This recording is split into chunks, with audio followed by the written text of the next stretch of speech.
Or Crick. Yes. Crick? Yeah. Crick. Okay.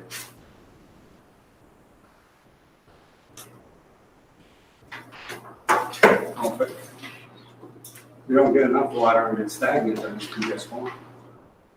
Yeah. That's correct. You're funny.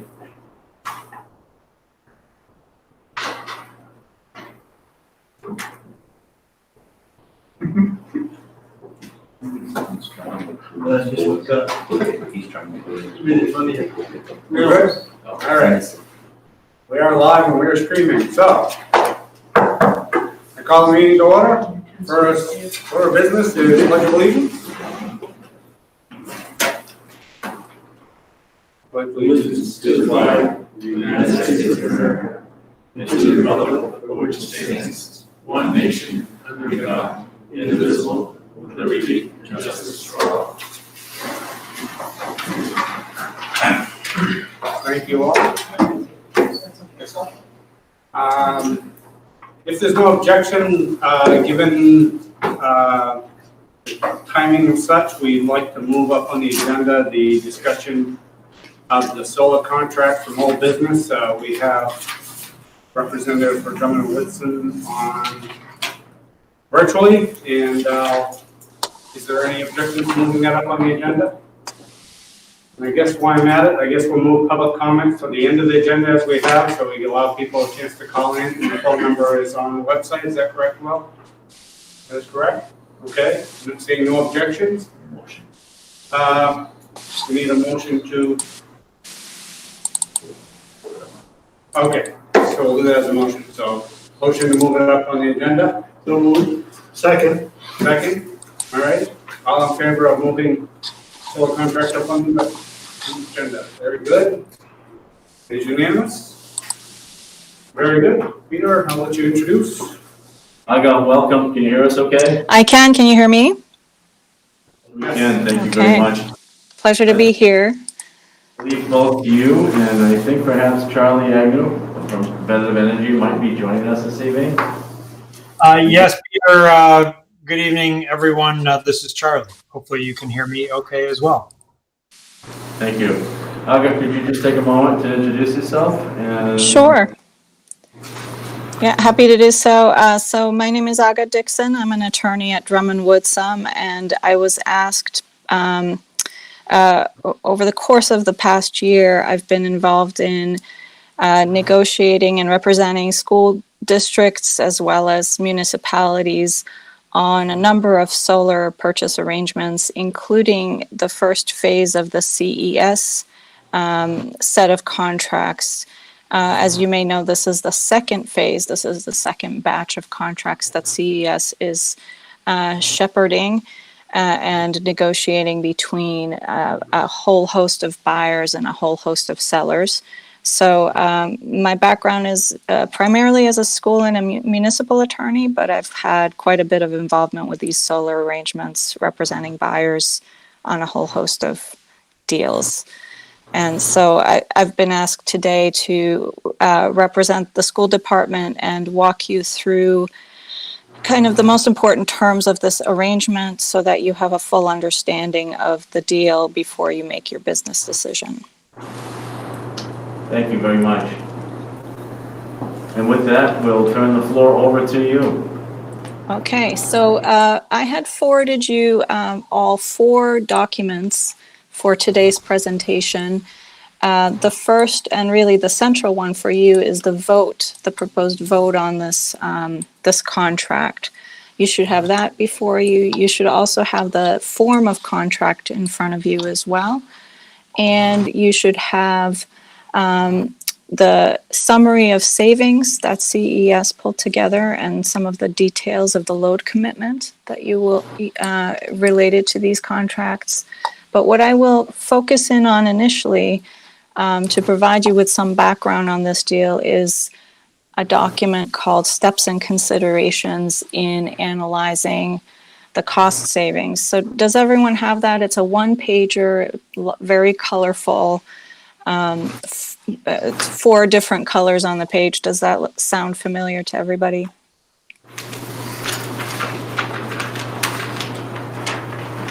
It does. We have a great scale. Okay, great. And the reason I'd like to start with this document is because as part of this discussion of what kind of savings will you incur in entering into this agreement, I'd like to flag for your attention the various assumptions that are built into these deals, and consequently the risks that you are taking on as the buyer.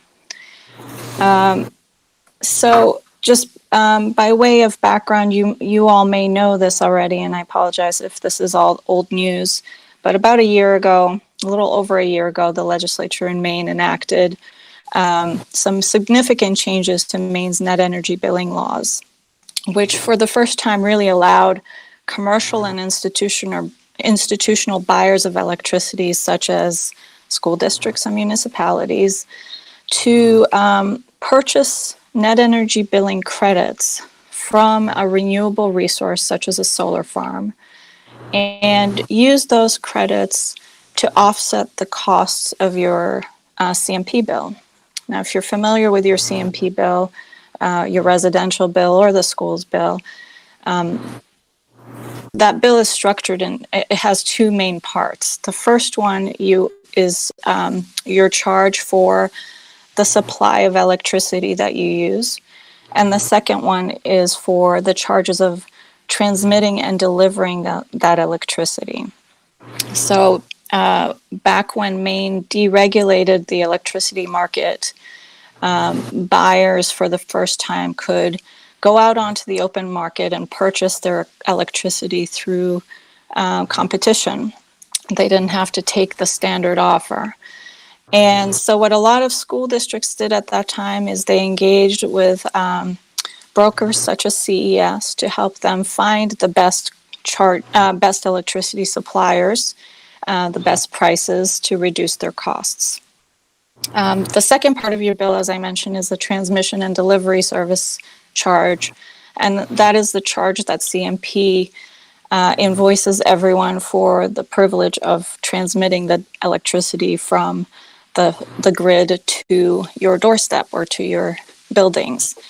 The nice thing about the legislation that was passed last year is that if you buy into a renewable energy resource such as a solar farm, you can take that electricity and effectively convert it to monetary credits, which you can then apply to any portion of your CMP bill.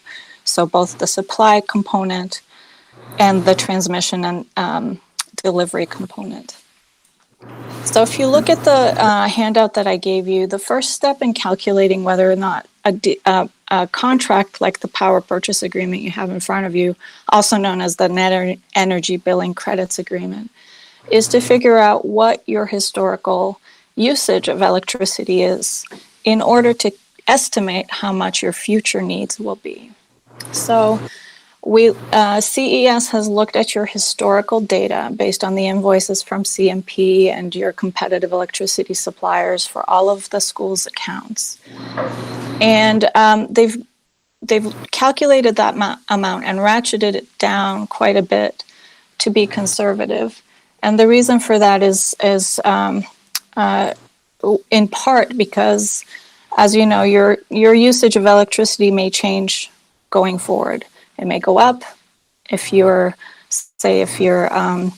enrollment figures increase and you need to build a new campus.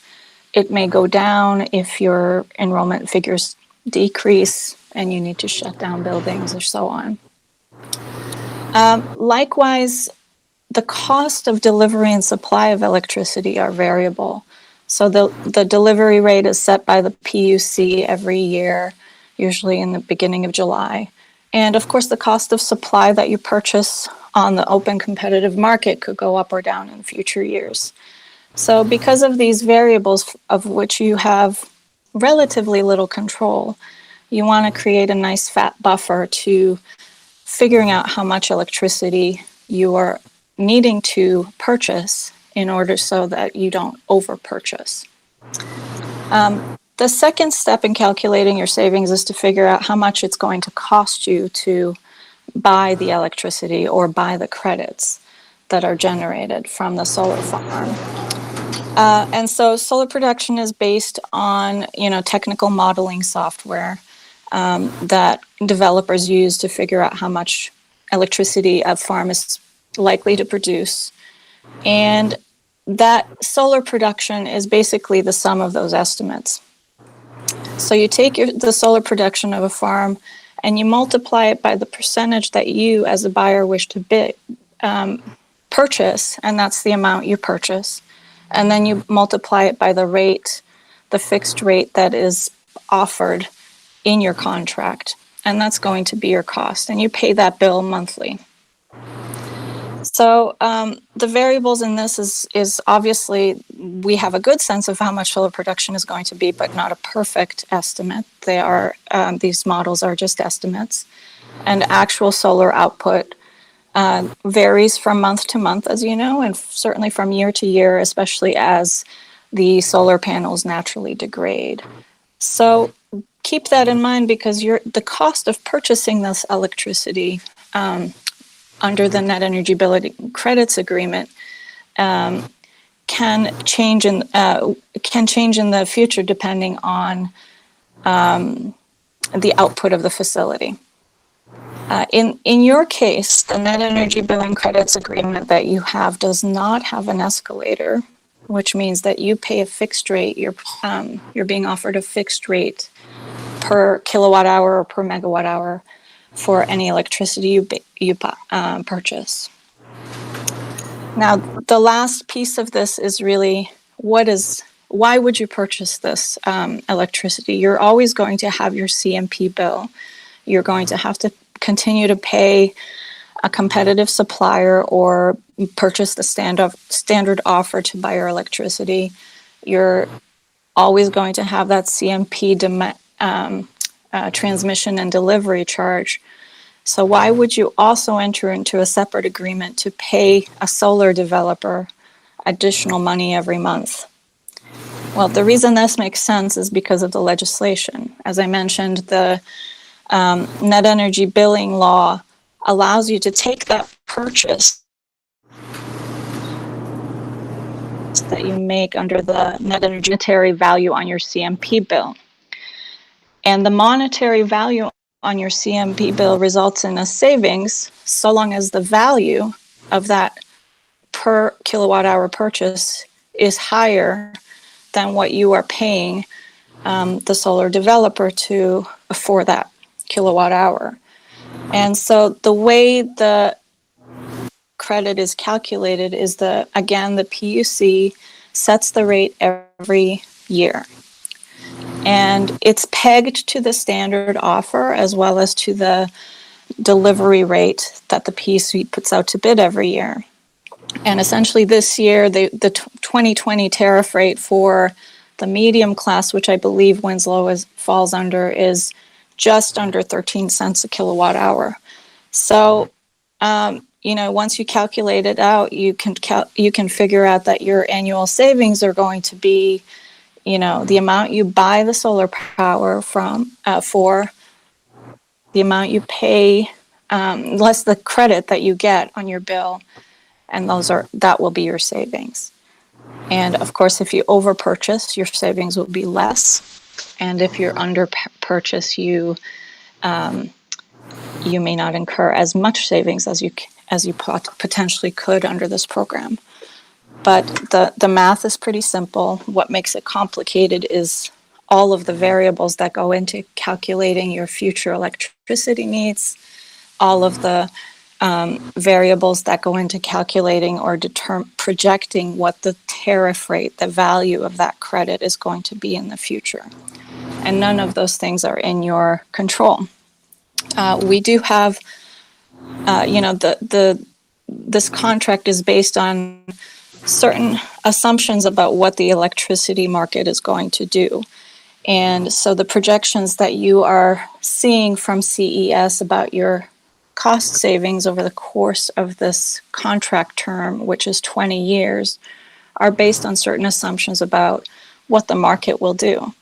And those assumptions are founded in a lot of good research and background, But at the end of the day, I just want you to understand that there is some speculation that goes into entering into these agreements. There's a good chance that you will see some savings, certainly in the early years. But the farther out you project, the further into the future you try to project these savings, the more you're relying on assumptions about electricity markets, which may or may not be accurate. So that's a very quick and dirty overview of the risks and the rewards under this power purchase agreement. The agreement is structured in a way where you are committing for the next 20 years to buy a certain percentage of the credits that are generated by this solar farm. And again, you will see the savings so long as the purchase price is less than the value of the credits that you see on your CMP bill. I'm happy to take any questions you may have as we walk through this. I know I threw a lot of information in your direction. It is a nearly 30-page contract. So what I've tried to do is just summarize sort of the business calculus that goes into making about whether or not to enter into this agreement. Any questions at this point? My only question is, with a 20-year agreement, would the legislature have the ability to change the deal in a way that could affect us in the future if we're already, stuck to a 20-year deal? That's a great question and very relevant. So yes and no. The legislature can certainly change the law. It can eliminate the program. You have two things that protect you from that scenario. And under the contract itself, if the net energy billing law changes so that the deal is no longer favorable to you or the seller, there's a commitment to go back to the table and negotiate a fair deal. And if you can't do that, then you can walk away.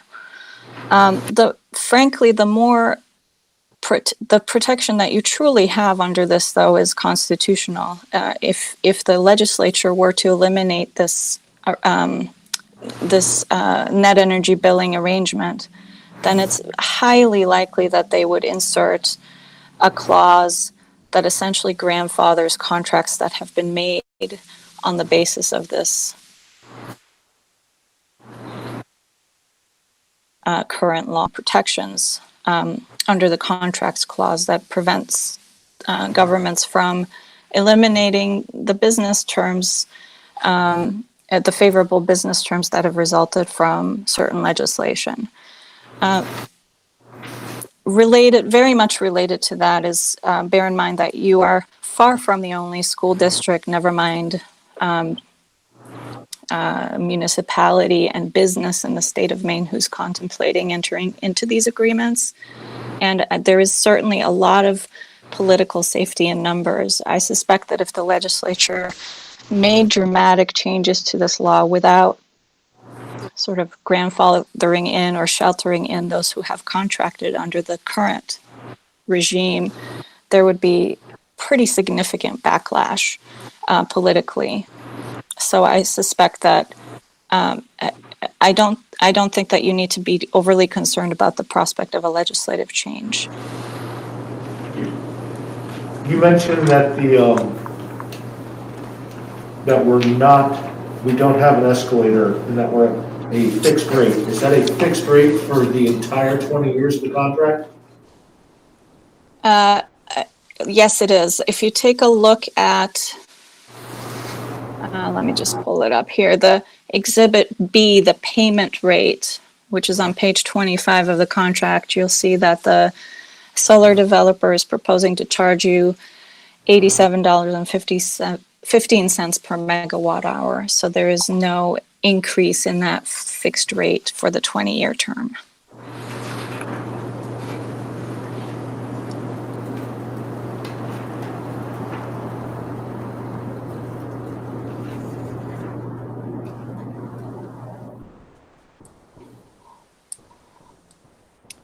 Any other questions? While you're thinking about that, one thing I do want to draw your attention to, a question that I often get from schools and towns is, can a school board enter into these contracts without taking the question to the voters? And I've looked into this issue, and the matter is not 100% free from doubt, but in my view, I think you can do so as long as there's a non-appropriation clause built into the contract. And you will see the last page of this agreement, page 29, is entitled Non-Appropriation Addendum, and that's what that is. It ensures that that this long-term contract will not be viewed by a court as a debt that would require voter approval. If you want to incur any debt on behalf of the school department, you have to go to the voters or your legislative body and get voter approval to do that. This non-appropriation clause saves you from needing to do that. It basically says it's a current expense of the school district that will go from year to year. To look at that and think that you can, in year 5, if the terms of this deal become unfavorable to you, that you could walk away from this contract using the non-appropriation clause. You probably know that using non-appropriation is a very, very serious step for a school board to take, and for the voters of the school district really to take. And that would result in some pretty serious financial consequences to the school district in terms of its credit rating and so on. It would essentially be the effect of defaulting on all of your obligations. So we don't recommend it. You shouldn't look at this as a safeguard against the terms of a contract not being favorable to you in the future. But it is a tool that you can use to justify your decision at the school board level, just like you do when you enter into, say, a lease purchase agreement to buy a school bus. You don't have to take those out to the voters, as you know. So on that same front, I would ask a question regarding. So obligation in regards to the town council and whether or not we need anything from them, or are we good to proceed with our actions alone? You are good to proceed. Your CMP bills are in the school district's accounts, and the municipal school unit is a legal entity that is separate from the town council. So you would not need to get their sign off on this contract.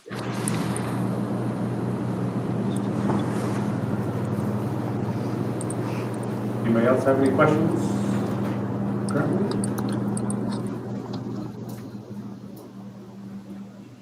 Okay. Well, if we don't have any questions, our next action would be. So if you don't have any other questions.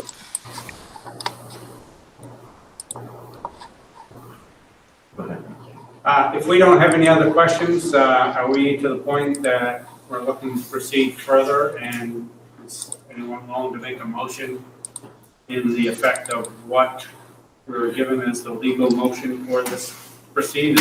Is that where we are currently right now? In your legal opinion?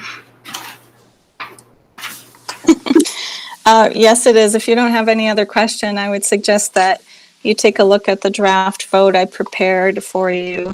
It's lengthy, and the reason it's lengthy is because I've tried to, because this is a school board vote as opposed to a vote that is going out to the voters, you want to have a good record of explaining your reasoning for entering into a 20-year-long commitment. And that is what those whereas clauses attempt to do. They attempt to explain that you've understand the risks and rewards of entering into this contract. You understand that there is some speculation that goes into purchasing net energy billing credits on this time frame, and that you understand that you've for that reason built in a healthy buffer so that you're not purchasing at the level equivalent to 100% of your projected future electricity needs. So if that all sounds acceptable to you, you don't need to read this whole thing into the record. All you really need to do is have a member of the board make the motion that's at the top of the page, and then take a vote on it. Okay, Earl has a question? I've got one further question. In your experience, is 20 years the most common time frame that people enter into these agreements?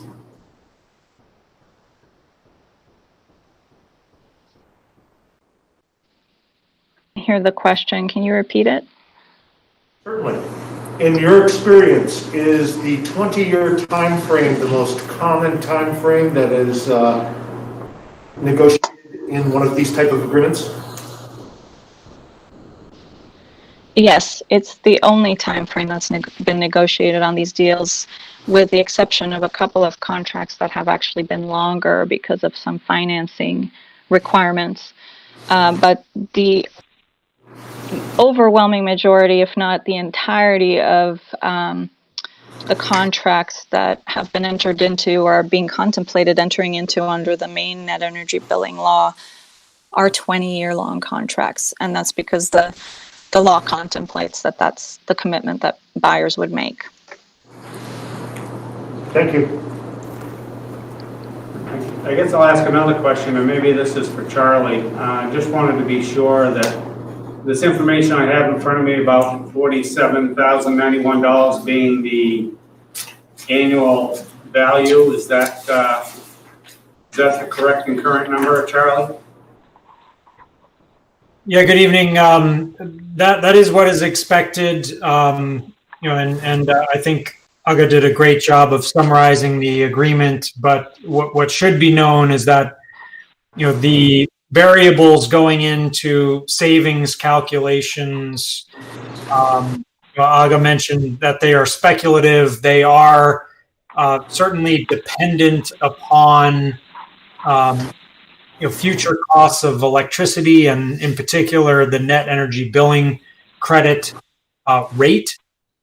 We have a fixed price for the credit, but there are a couple of variables that are expected to change with energy markets and utility costs, which are the billing credit rate and the renewable energy credit value.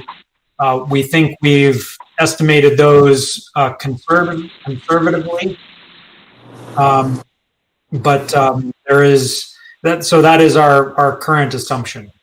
Yeah. Okay, thank you. Any other questions? Will we be able to get yearly updates on this? This is Charlie. I can chip in there. Here we have and plan to support Winslow for the full term of the agreement, and we will provide both monthly and quarterly reports on the performance of this agreement. So the answer is yes. Thank you. Okay. Do we have any other questions, concerns? Okay. If we're ready, I guess the question is do we have well, before I ask, Charlie, what can you indicate regarding the time frame of implementation of this? Should we move ahead? One thing that wasn't mentioned is that Winslow will be one of 9 other buyers, if you will, or off-takers from this one project that will be built in Woolwich, Maine. We are expecting that All of the other 9 buyers will execute this same agreement by the end of the month. In doing so, that starts essentially a 24-month clock for the developer. There are reasons that time frame can be extended for reasons outside of their control. But our expectation is that this project could or would be built by the end of next calendar year, 2021. And I think at the latest, the kind of the outside date would be the start of your what would be fiscal 23. Let's say the springtime or summer of 2022.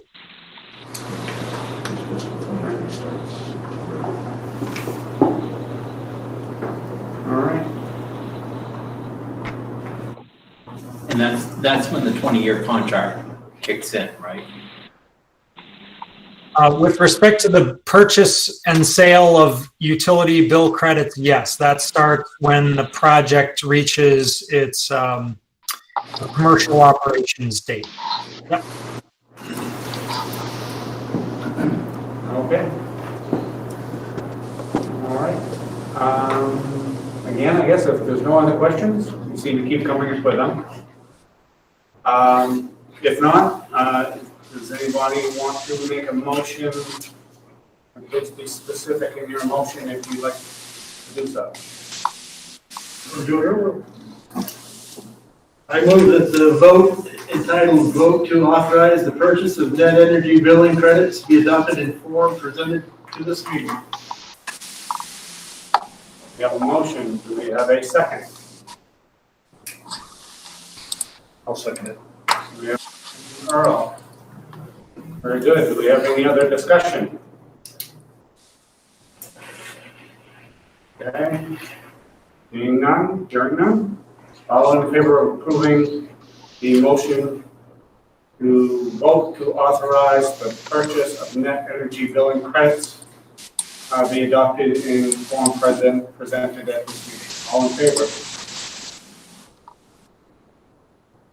Okay, we have 5. Yes. We opposed? We have 1 opposed? Okay.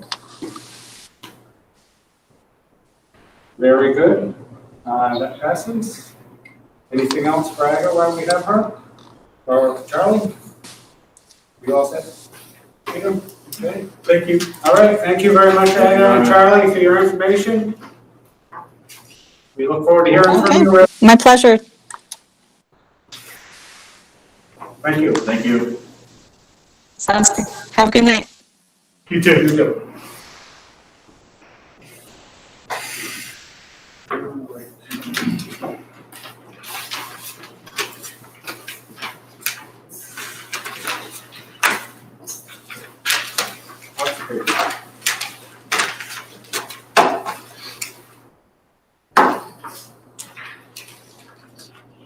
All right, so now we're back to our regular agenda. So the first up is approval of meeting, the minutes of August 17th, 2020, August 31st of 2020, and September 14th of 2020.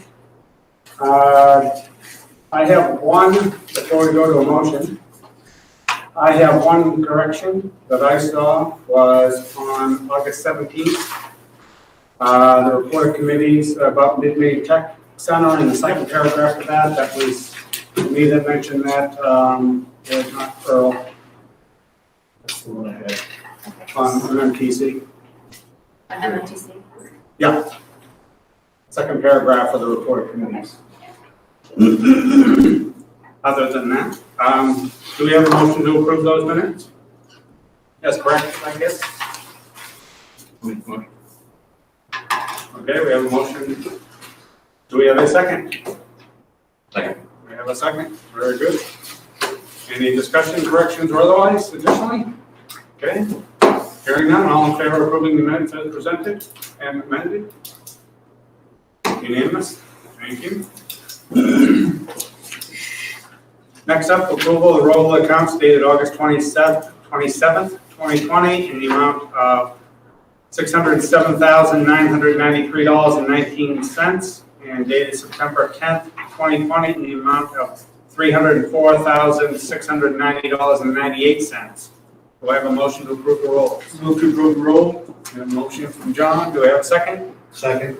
We have a second from Earl. Okay, any discussion? Okay, all in favor of approving the rolls as presented? Unanimous. Report of committees. I guess I'll say we did have a board meeting this afternoon with MMTC. Things are going along. They're doing the best they can with everybody's crazy schedules that each of the school systems has. They have, the numbers are down somewhat because of that. So their numbers, I think there were, some people dropped outward. There was 20 some odd people that dropped because of COVID related. I think other cases of scheduling, various other things come into play. So the numbers are down a little bit because of that. They're making the best of it. They've made some adjustments, used some of their grant money to try to mitigate some of those areas and deliver their curriculum as best they can. In some cases, they're doing the best they can to get those certifications that can be achieved, get those achieved where they can be. In some cases, the students can't get, in all cases, can't get all the hours in that they need. If there's an hours-based thing, in some cases, it might be specific tasks that they need to accomplish, but they're doing the best they can with that on a case-by-case basis. But all in all, I think they're doing pretty well with it. They obviously have all the COVID-19 protocols in place and such that they're doing. That's about it. They cover about what we covered this afternoon, I think. Do we have any other committee reports of any sort? No? Okay. Very good. Public comment, we move to the end of the agenda. So next up is administrator's reports. So I guess we'll start with that. I want to go with Erica first this time. I'll mix it up a little bit. So I was hoping for. I won't say why. All right. Yeah, Jason. All right. So our opening continues to go well. We have worked through a few things that have needed to be tweaked, but overall the kids are doing a great job. On Friday, we were able to take some time to do some reflection on how things have gone with our staff. We first met as a whole team to talk about what the process was going to look like and what we were going to be thinking about during that day. And each team got a list of questions. The questions were things like, what's going well? How have kids responded? Have we gotten any feedback from parents? What are some things that might be of concern or that we need to adjust? And then possible solutions. So each team went off, and when I say team, I mean our first grade team, our title team, special ed team, so all of our different groups, and some people overlap and they typically pick whichever group they seem to fit the best in or have the most students in. So our teams went and they talked about these questions, and if I showed you the papers that they created, they were well thought out. There was both positive information and some things we need to work on, which when you ask for feedback, that's what you're usually going to get. It's not always going to be sunshine and rainbows. So we came back together and I asked our FLT members to report out. Not only did I want to see those papers that they had worked on, but also wanted to have people have the opportunity to give a few of the details. And so I think I asked them for 2 positive things that they thought were going well, 2 things we needed to work on, and possible solutions. And so we were able to share it as a team. And I think that, again, overall the message is that considering all of the changes that we've had to make, and all of the requirements that we put in place for students, for staff, for instruction, all of that things are going pretty well. Some positive things that were noted is that our students are doing a nice job wearing masks and following other safety protocols. I know there was a lot of nervousness with parents in particular about how their kids would do. And in some cases, before school even started, we got phone calls like, I'm really nervous, my kid's not going to be able to wear a mask. And I can tell you, students are doing a fabulous job. They're probably doing way better than the adults are. So they noted that small groups are helpful given the requirements and the need to build rapport. The reality is we don't know, what's going to happen in the next few weeks. We never could have anticipated March would have happened the way it did. And so we're trying to work really hard on making sure that we build rapport now in the event that anything should happen, because at least in March, we had several months with the students before that to build those relationships. Students are happy to be back at school. This is true. I mean, it's hard to see their smiles, but you can see in their eyes that they're happy to be back at school. They say good morning, they're bebopping along. They're staying 3 feet apart following our arrows. Another positive thing that was noted was arrival and dismissal procedures. We did basically have to change up everything we've done. We've changed up our special schedule, our lunch schedule, our recess schedule, our arrival procedures, our dismissal procedures. And so the fact that some things are in fact working the way we had hoped is good. Some of the feedback reported from teachers that they've gotten from parents is that they're excited to see that their children is enjoying school. I know that's, one of the tricky things that people were worried about too, like, oh, they're going to come to school, they have to wear a mask, they have to sit apart. Is it going to be the same? No, it's not the same, but the reality is that the kids really are doing a great job and they are enjoying being there. The teachers' energy and attitude towards all of this, I think, has been one of the keys. They are kind of working as cheerleaders to get kids engaged. It is, again, very different, but I think they're doing a remarkable job. They said the parents saying the mask wearing is going well. Some parents said that their kids are not cooperating with their parents on the day that they're home doing their work. I'm not sure. I'm really surprised because my husband and I are both teachers and my son never ever wanted our help with homework. So we know nothing. So I'm sure it's the same for other people. Some parents are concerned about the schedule and their kids only going half time. They're having a hard time with the every other day schedule. But parents are appreciative of the work that teachers have done. And I think that that's, really important to know. Not only are they telling the teachers, but I know that I've gotten emails, Peter's gotten emails from parents talking about, the level of appreciation that they have for the fact that everything is new and different and their kids are still coming home with a positive outlook on school. So that's the good stuff. There are things that we need to work on, and some things that were noted is lunch times. Again, because we can't have double the kids in there, everything has sort of had to have been spread out, so our lunch times are spread out. So we are working, and actually met with FLT this afternoon, and we're working on a way to make our lunch times go smoother and make sure that everybody's getting the amount of time that they need for lunch. Students not turning in their work on their off day, meaning that if you are not at school today, you should be doing some work, and then when you come back, you should be giving it to the teacher. So this is, I think, a learning curve because things were optional in the spring. So moving towards making sure everybody's on the same page. So one of the things we did for that is I wrote a parent letter, and it is on our website as of this morning, just saying that this is part of their attendance, participating on those days when they're not present at school. Teachers are finding, this is a big one, that the amount of prep and planning time that needed is substantially greater than usual. And they're having to rethink and replan lessons to meet the hybrid model and safety concerns. This is due to cohorting and needed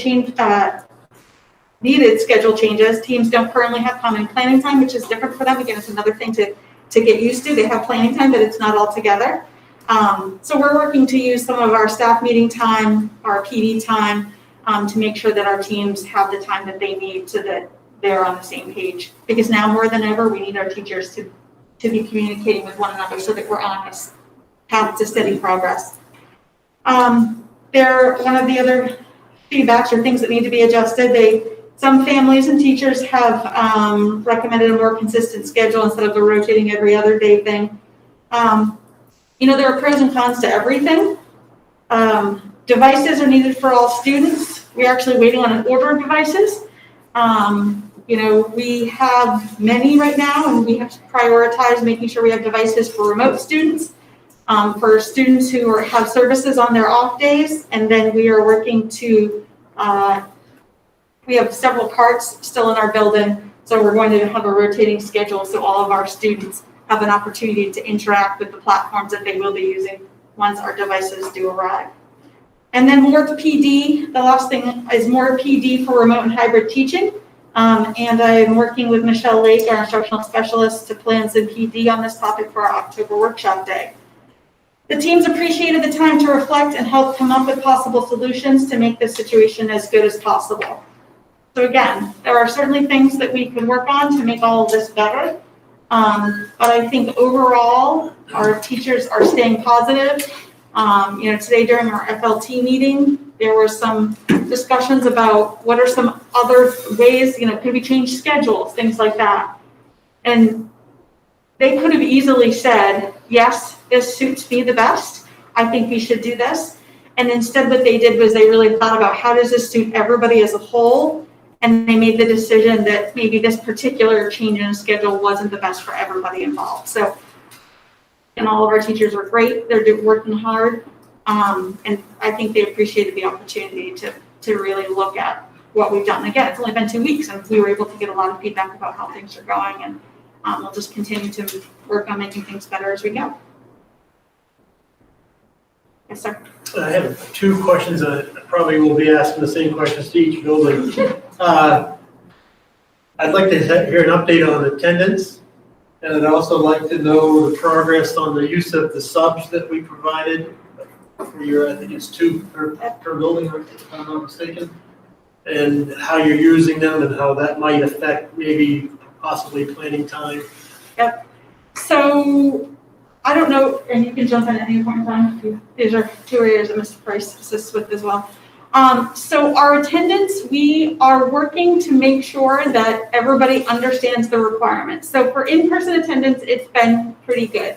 The layer that we've communicated but feels like it needs to be reiterated, which is why I put in the letter today, was what are students required to do on the day that they're not present? And so that's the part that I think has been a little bit, and again, it's only been 2 weeks, so this is our time to build that communication and make sure everybody's on the same page. So there is some work that we need to do with that to make sure that they understand that unlike March when things were optional, that we are having work that we're requiring students to do on the day that they're not present.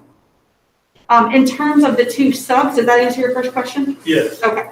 In terms of the 2 subs, we have one of them who currently is filling a role of an ed tech who should be returning soon, but they have been out. So she's been utilized in one position basically since the beginning of the school year.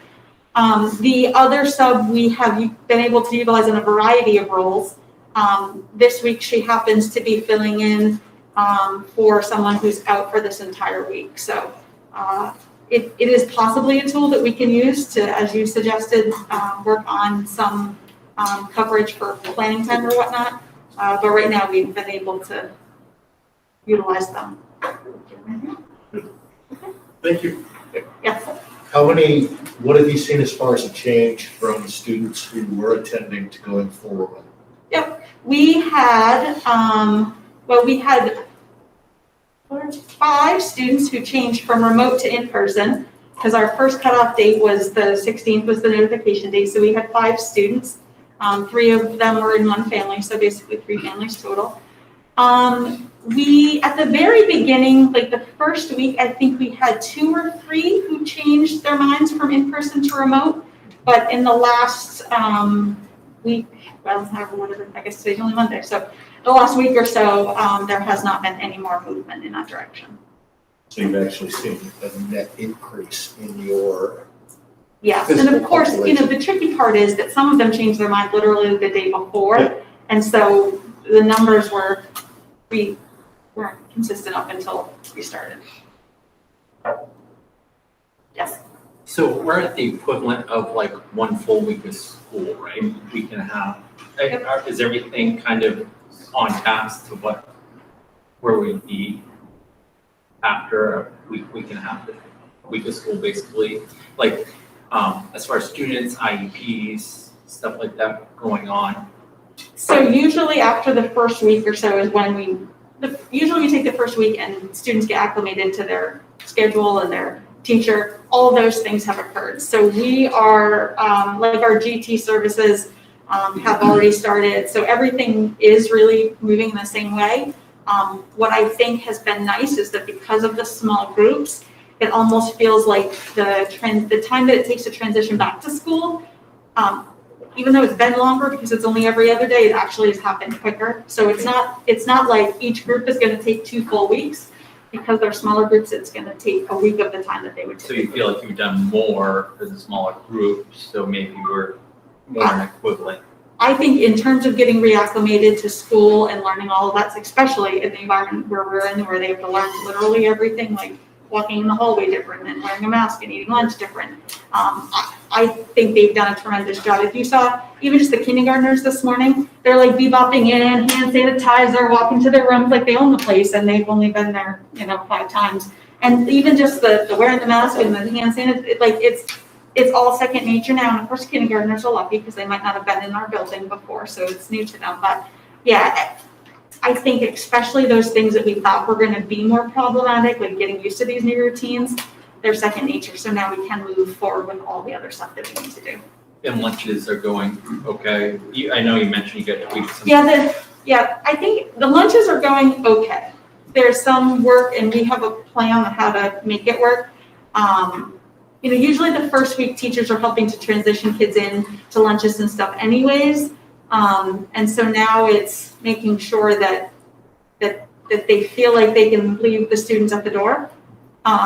And I think, it's tricky because it is all different. Even the way they come into the lunchroom is different. They sit one on each end is different. But I think in terms of I was concerned about the social impact of lunches and the way that they're different.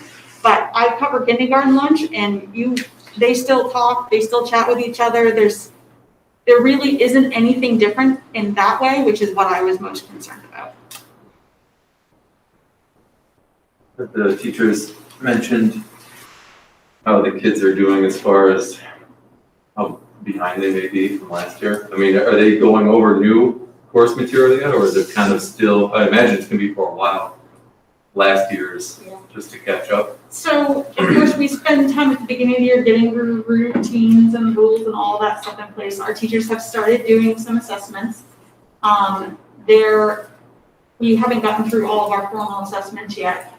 There are some that I have talked to who are concerned that the kids are farther behind than they anticipated, and I don't know what they anticipated. I don't know if they had hoped that they would be farther along than they were in March.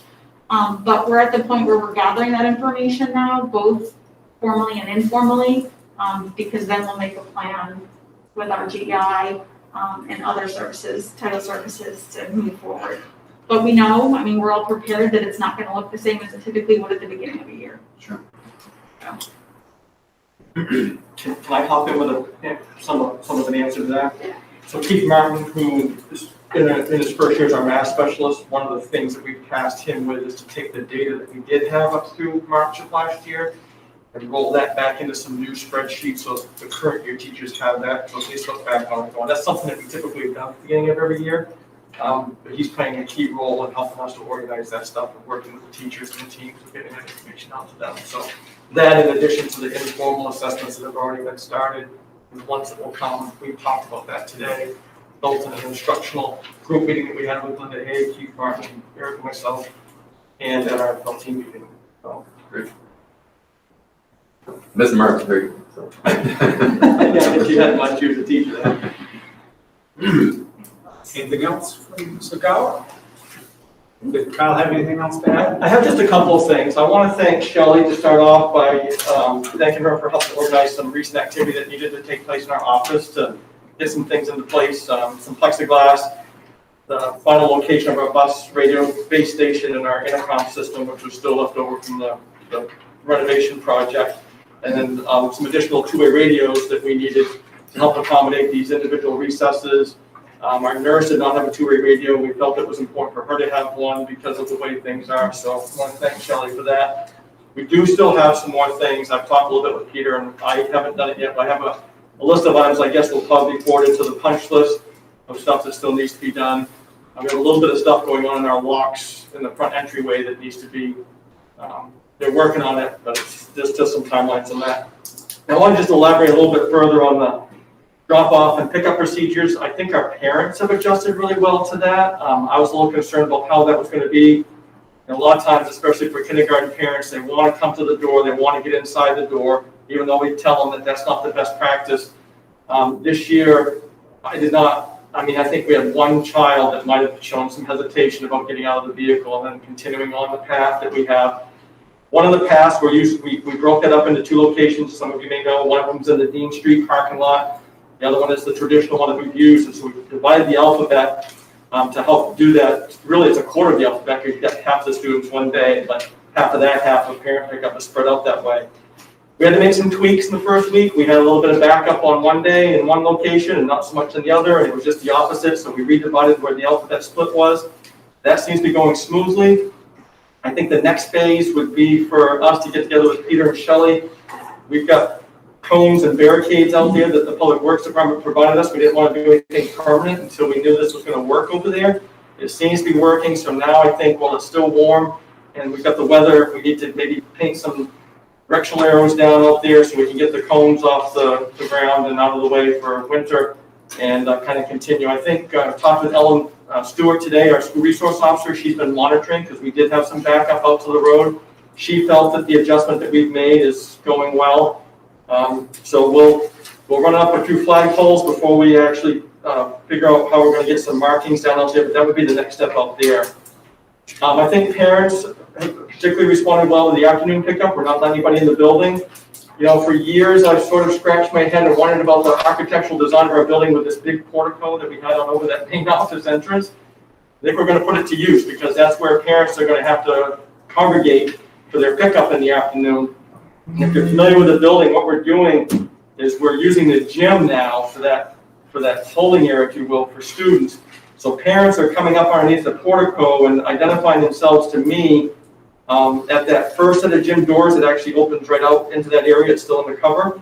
And then at the second set of gym doors, as you walk back out the walkway away from the building, we've got Sabrina Vassal primarily, and we're using multiple two-way radios in that setting. So when I see a parent, you know, Mr. Rydell, he's here for his children. I say the Rydell children. That goes through the radio. He walks down to the next door, and they can be picked up there. So folks have done a nice job. We've been lucky that we've got the great weather that we've had. So it's all been outside, and I've been actually kind of going towards them. But I've been telling them, hey, when it gets nasty out, you guys are going to have to come up and see me up here at the door. So that seems to be working well. So I want to add in addition to that. Thank you. Thank you, Kyle. This will keep going in reverse order for the administrators. We'll go with junior high. The junior high. So we have the in-service obviously as well, and I'll echo a lot of things that Erica talked about. We reflected on the first 2 weeks, some of it, the logistics, things that we needed to address and fix. So some of the examples included our traffic routes, and that means traffic within the halls, how is our transitions in the morning, between classes, lunches, and conversing with the high school because we share the space. We have made some changes to, because you don't know until you go through it, just to see what does lunch look like after kids pass. So we've made some adjustments there.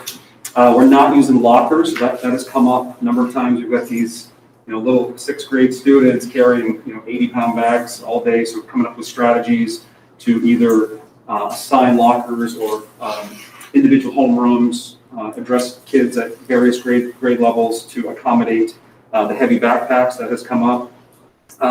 We adjusted our breakfast in the morning. We have a 2-hour window, I think, between the high school and junior high 7th and 8th graders for breakfast. We're trying to accommodate and find the window and see what the timing looks like for the 7th and 8th grade students. We're running about 90 kids through in a short time frame, trying to keep them socially distanced, trying to get them to the next class. So we made some of those logistical changes. On Friday, we had a 1-hour technology training with Mary Beth.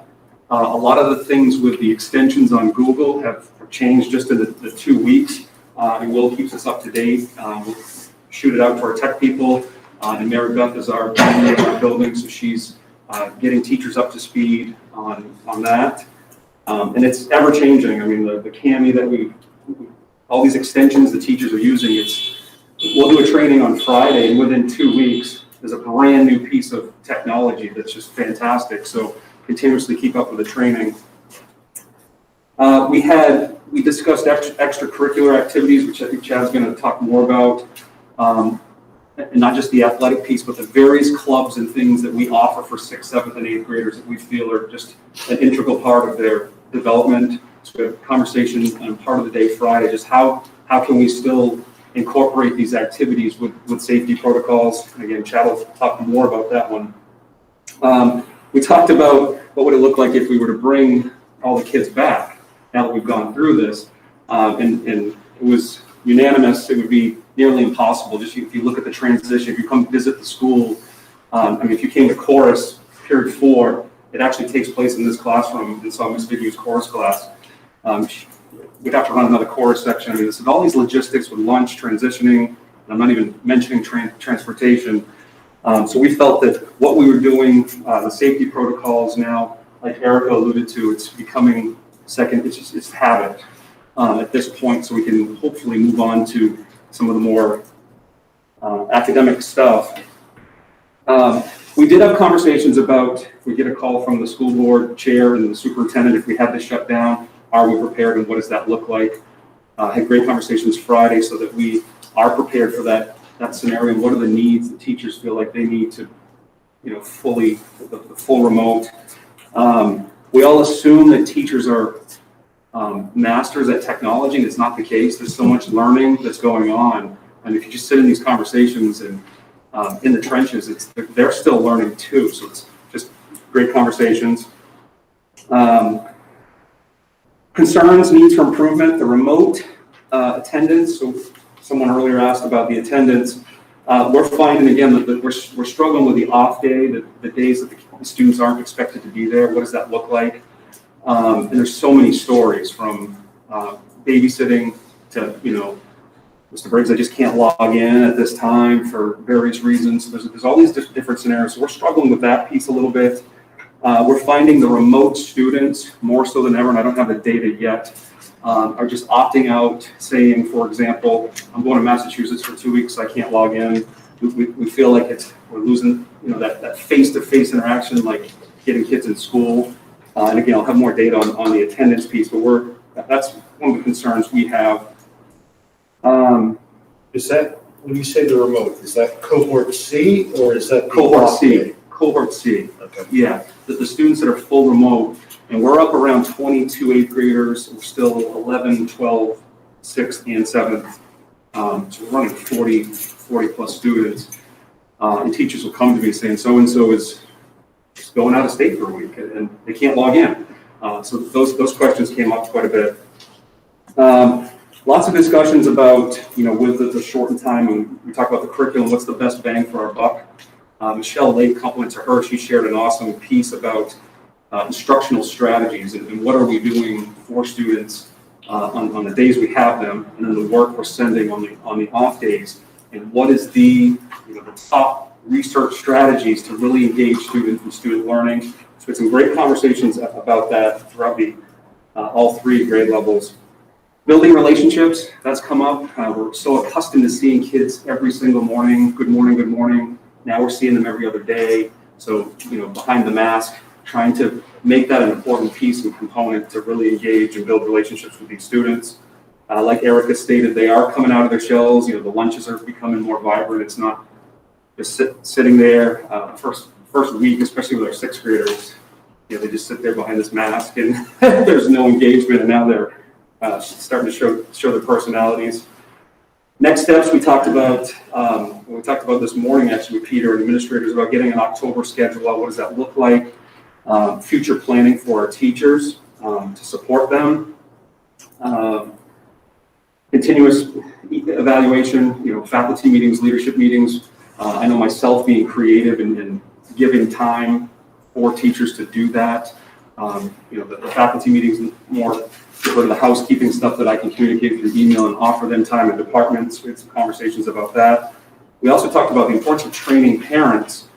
Typically, we have open house for parents, and we have a MILTI training. So parents can come in and we can walk them through a lot of these things. We're feeling like some of the parents at home are struggling, which in turn, they can't offer the supports to the students. So we're having conversations at leadership right now on how we can offer our assistance to that 50 to 60, those families for more intense remote training. Can't bring them in physically, but we could probably offer some things to them. So that came up. With regards to our subs, I only have one, if you recall. We're using him for part of the AM routine. And I'll put him off site if I know I'm going to be in this building in the morning. I'll put Pete over there to greet and help out with kids and routines, just friendly reminders to wash your hands, wear your masks. He's helped cover lunches. We've got 4 hours worth of IEPs. So somebody asked, are we back running? Wednesday, we've got 4 hours of IEPs, so he's going to help cover them. And he's helped out in the hallways for transitioning where we can't be the eyes everywhere. So that's how we've used our sub. We have 6 joining us that opted to come back. That's 6th, 7th, and 8th graders. 2 since we started that opted to go remote. One was a family situation and the other just, I'm not sure why actually. And then a couple we've had requested due to specific programming that they come daily. And I'm working with Ms. Benham on one particular family that is kind of requesting more frequent schooling. So after a week, we feel like the safety protocols are a piece of cake now, and let's go. Let's get the benchmark to see where, like Jeff asked, let's see where kids are truly at with the assessments and move forward. I think I covered everything. Questions? Actually, my question is probably for Peter. He said something to the job, I don't recall if we discussed this. Did the state of Maine or Department of Education give you any guidelines on truancy? In other words, if someone just takes off for a week, is there anything that you consider? Well, that's an interesting question. We're trying to, each school district is determining how they're going to take attendance on their in-person days and on their remote days. And each building administrator can probably talk to you about what it is that they're trying to do in order to address that. So they haven't forgiven it. They want us to take attendance, but there are no guidelines. Each system is working with their own system to make it happen. Okay, I figured there was some flexibility needed, but I was kind of curious if we had discussed that because I didn't recall talking about that subject, and that subject, you kind of touched on it, made me think. Hopefully it's not a problem. Yeah, we're still following this. So if you're a fully remote learner and you're not logging in, teachers are still notifying administration. So Rick is typically the one that would call the family and say, hey, John hasn't logged in for 2 weeks. We've made a lot of calls in the past 2 weeks, and sometimes there are legitimate reasons why they haven't logged in. Right. It could be internet issues. We're trying to create hotspots, which I think we're pretty good at the 6th, 7th, and 8th grade level. Be a little more flexible than normal. Yeah, it's truly, there's a story behind all of them. I mean, some of them have their little baby on their lap while they're doing social studies class, and teachers are like, they can't be babysitting, but they are. Right. There's a lot of different stories that you try to sift through the attendance piece. Do you find any gaps between remote learning and in school? Like in school, is curriculum being slowed down because of differences? Is there? I would say a large part is dependent upon, like, take Mary Beth, for example. I think her remote learning, her instructional practice and ability to use the equipment probably gets her a notch above another social studies teacher that doesn't. I still think it's early to tell. The other struggle is we do have some remote learners that are GT, some that are, there's all types of abilities. Right. That's a struggle just in a physical classroom setting. Now you have the remote piece. So I think that's another thing that we're trying to dig and sift through to address. So I would say, yeah, there's a difference. I don't know if I have a lot of data probably to support that, but just in conversation with the teachers. It just seems difficult to juggle because as a junior high kids, like some days we're like, okay, didn't work, and they're like, well, it's done. Then some days they have, it's just, it goes up and down. And then, so I didn't know if there's ever any issues with that, or. And a lot of them at that age aren't assertive enough to ask the questions or email. Right, Maybe right. a high school student maybe has that confidence. So, yeah, I think time will tell. I know it's going much better than it was last year. Everybody shut down in March. Teachers have that sense of, not that they're experts at it, because it's such a learning curve. Right. Yeah. Earl, did you have a question? You mentioned about everybody going back. Is that just planning for if the eventuality happens? That was a hypothetical question, and I just felt like, okay, let's throw up some scenarios. Let's say nobody's coming back. Yeah. The space constraints right now. Yeah, are a lot, correct? The space or what? Space constraints with the 6 foot distancing, the masks, and everything else puts a limitation on what you can do in the classroom. Right, the 3 areas I mentioned just in our building alone, and I can only imagine with the elementary, lunches, for example, would be, we're full capacity with our one lunch for 7th and 8th there. Pretty much here as well. I don't know if you've been down to the caf, you'll see the desks spaced out. So I have to run a second lunch, which doesn't sound like a major deal, but then you're contractual teachers covering who's, there's a lot of logistics. So. Trickle down. Oh, yeah, absolutely. Good. Any other questions? Thank you. Thank you very much. We'll go with Mr. Bell. This cookie go fast. Usually I'm in the hot seat being the first one to go. The start of the high school, as far as safety concerns, safety guidelines are concerned, things at the high school have gone so good. The staff, the kids have been fantastic. And I give the faculty really a lot of that credit for laying down the expectations with the kids and ensuring that they're followed. But I think I can count on one hand the amount of times we kind of remind a kid to lift up their mask above their nose walking down the hall. It really has gone really well. Same thing with hand sanitizer. As kids come in, we have one right outside the front door. Usually I'm there. There's some mornings I'm not able to be out there, but as kids walk by, they put it on as they go in. Every now and then I've got to remind a kid to put it on. That's gone really well. The stress level among the staff and the students is heightened though, and it's very apparent when you spend time talking to, especially the staff. Last week I spent a significant amount of time just checking in on the staff well-being to kind of get a sense of how it's going. And when I asked the same question to the kids, it's like, good. I'm like, well, would you tell me the difference if it was? Yeah, I think I would. Okay. But with the staff, it was more of that same story. Just a lot of high stress and exhaustion to start the year, just adapting to the new normal. Another thing that I heard on my listening tour around the building last week was just a feeling of disconnected amongst the colleagues. Staff members that are usually very social and out in the hall and talking to people, whether it's students or staff, are saying that, you know what, when the bell rings, I'm going to be totally honest with you, I go in the corner, I take off my mask before the next group comes in, and I put it back in just to take a quick breath. So I don't, this is the staff member saying, I just don't feel like I'm connected. There's times that you spend time at night laying in bed just thinking about your day and kind of pre-planning. We had the Friday in-service coming, and I'm like, if we start the day jumping into surveys and, what's making you stressed out, it's like, we're going to get stuck in a rut because people are going to be stressed. So we took the first part of Friday morning. I had everybody meet on the back practice football field. I was anticipating it was going to be way warmer than what it was. But it was absolutely freezing out there. But what I wanted the staff to do was I developed this COVID carnival for the staff. And it's almost like winter carnival. So it's almost fitting that it was, negative 72 outside. Where I wanted the staff to work together, but just to have a fun competition. So it's much like winter carnival. We're going to do it throughout the year. And we have a trophy that I grabbed out of the closet, an old one. And we're just going to pass it around from department to department.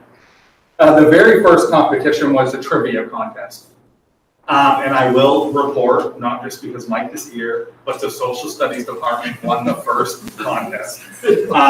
Their job now is to put a decoration on the trophy, and then each contest that we do, we're gonna pass it around.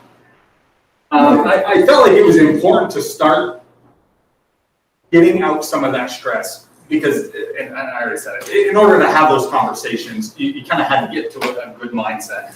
And I'm sure at the beginning, people were like, are we really gonna do kumbaya stuff to start? You know, it's -20 outside right now. Like, legit, people had blankets and it was cool. My goal was to then open up into our conversations about things, but seeing the chattering going on of the teeth, it was time to go inside. So we had to shift gears a little bit. But Friday wasn't all fun and games. We spent most of the day diving into what was going well and what needs to be tweaked in order to, in regards to our 2020-21 school plan. We tried to get to the root cause of why teachers were stressed and what they felt they needed to adjust for that. The sheer amount of work associated with adapting lessons in the remote hybrid environment, responding to increased emails from students seeking assistance, which one of our goals coming into this year was to get students to advocate for themselves. Well, students are doing that, but at the detriment of teachers getting 30, 40 emails a day and trying to keep up on that, as well as planning their lessons and delivering instruction and all that. So it's just the increased amount of time. The sheer amount of work, finding creative ways to utilize technology to meet curriculum needs, posting on Google Classroom, student outreach for those not participating, etc., has the teachers asking for assistance. So really what we wanted to do is really dive into what are some of those things that maybe we can alleviate some of those stressors for you. We're going to continue to have those conversations to develop those plans. About midweek last week, I think I got it out on either Tuesday or Wednesday. It might have been Wednesday. I sent a survey to parents and students because I wanted more information to go into to discuss on Friday. Things I asked was, I wanted to know how much work do parents and students feel like they're getting from their teachers? Is it the perfect amount? Is it too much? Is it too little? I wanted that kind of some sense. But on top of that, I wanted to know, rather than just data points, I wanted written feedback that was more specific. So I asked questions about what has worked well for your child? What has not worked well for your child? I wanted to know about the stress level on the students. What were the parents seeing? And it was interesting to see, looking at the parent, like what you think your kids are stressed under, and parents are like, nothing worse than normal. But then hearing from the kids was completely opposite of what the parents were reporting. So that was kind of an interesting point. Also wanted additional feedback that we didn't ask for, but what are some other things you want us to know? It's going to take a lot more time to digest and organize than I really had to put in for Friday. However, I was able to organize it into a couple different categories. One thing that I noticed right away was the amount of positive accolades from our parents.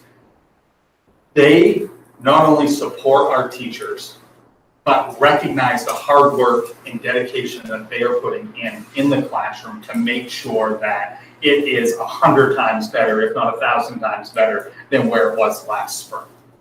Parents, I tried to count them up really quick. We had about 110, 115 parents that responded to the survey, which when I sent it out, I thought I was going to get 20, so I thought it was a pretty good turnout. There were at least 30-something positive comments that they went on to say, thank you, teachers. We recognize you, teachers. It was that many out of 115 or 10 or 15. So I thought that was a pretty high number of positive accolades.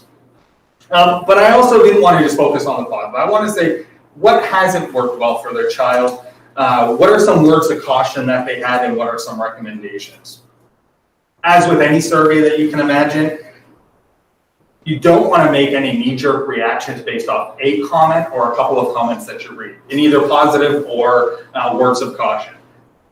what works good for one parent isn't gonna work good for another parent. So you gotta kind of, some of those kind of, too much work, perfect amount of work, not enough work. So you've gotta really dive in and say, what is it that the masses that are trying to tell you? Why I wanted the specific feedback, because you can really read into what somebody's saying. It's not just not enough work, check. They were actually able to fully explain why it wasn't enough work. I asked for feedback on how much time their child was spending doing homework, and it ranged on their off-campus day, and it ranged from an hour to 10 hours. So what that does is it allows us to have conversations as a staff. Why is it that one kid's doing 1 hour and one kid's doing 10 hours?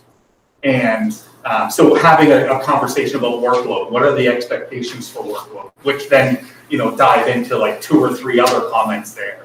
And we discussed that really, if you have a class for 73 minutes, that's the amount of work that you should be requiring out of your kids. You shouldn't be giving them double that, and you shouldn't be giving them 10 minutes worth of work. Like if we've got to progress the curriculum along, we have to keep that schedule.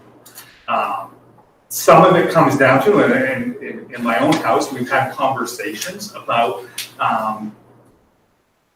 expectations when mom and dad aren't home. What is it that you should be doing? How do you manage your time wisely? So, that could be some of those 10-hour ones. That maybe the mom and dad aren't home all day, like a lot of parents, and so the kid doesn't have that routine down and they're on their phone, on Instagram or Snapchat all day long. The words of caution, and that sounds, I think, stronger than really what it is, but it's mostly about Google Classroom. From communication from individual teachers to how it's set up, to the timing of assignments coming in from teachers, Google Meets utilization, student help sessions. What we talked about as a staff is really making sure that everybody has their expectations outlined on their Google Classroom, as well as outlining the off-campus learning day when you have them in session. So that way when Corey leaves my class, I'm telling Corey's class, this is what I expect you guys to do tomorrow, and maybe be able to answer some of those questions ahead of time before they go to their off-campus learning day the following day.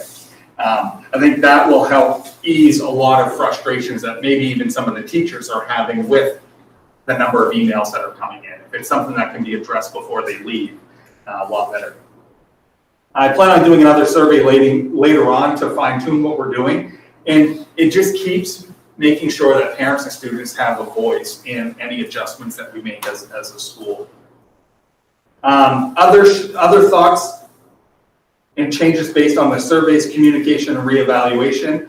I think Jason might have mentioned something about hallway traffic, but we reevaluated that on Friday, and we've decided that we're not seeing the amount of traffic in the hallway to make one-way hallways. We could do two-way hallways with the amount of traffic we have and open up all the hallways to two-way traffic. We looked at lockers, and we're going to allow students to utilize their lockers during homeroom and focus time. And then teachers want to still look at hallways and say, okay, if we were to open up locker usage throughout the day, is it going to be a major issue? We just didn't want to make both changes right now and create another issue that was unintended. So we're going to monitor that over the next week or so. Our next steps at the high school is we're going to have meetings to address assessments in a remote world, and as well as look at parent-teacher conferences. How is it that we're going to look at that? We're also going to look at students that are remote and see if they can be grouped together to create classes for only remote students.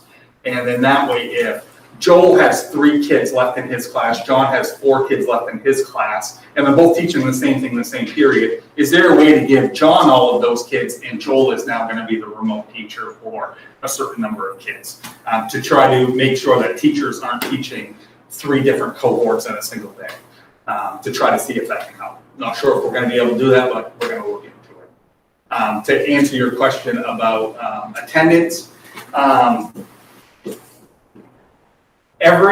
the beginning of every week, usually, in a normal year, we have a student support team, and it's administration, guidance counselor, social worker, school nurse, SRO. We meet at the beginning of every week and we talk about student issues.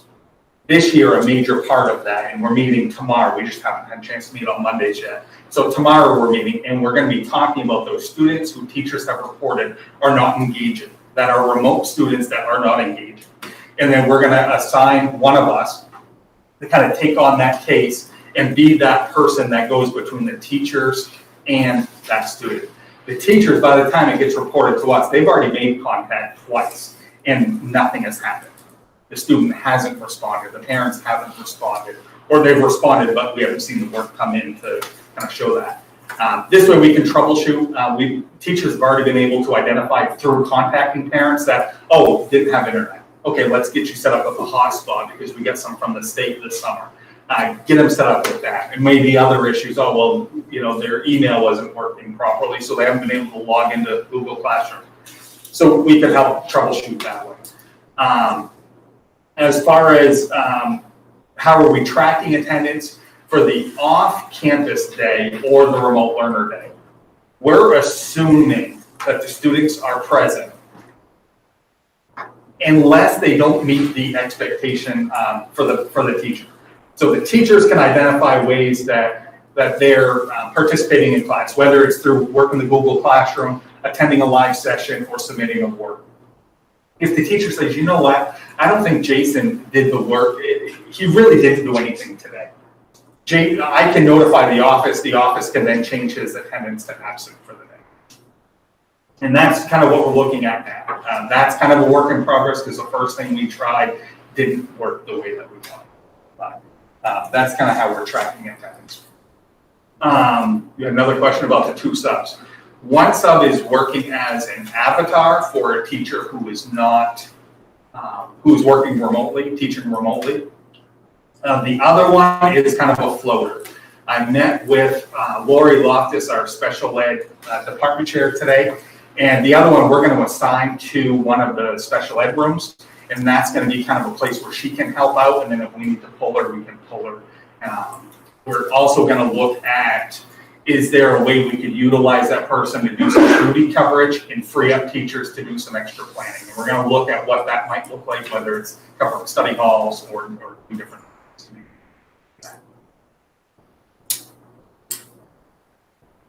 Any other questions? Game plus how many were in person to remote coming back?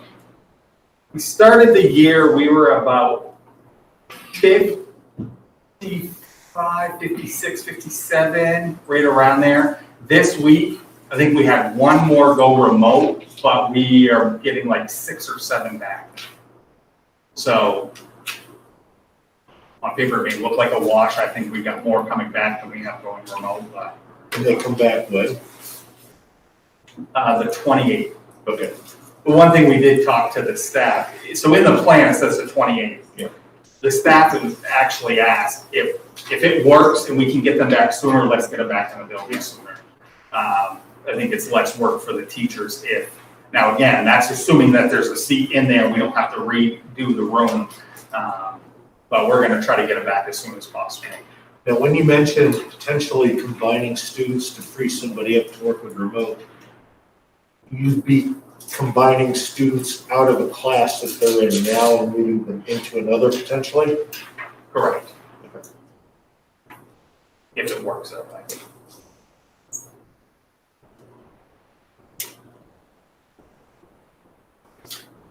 Okay, any other questions? Thank you. Very good.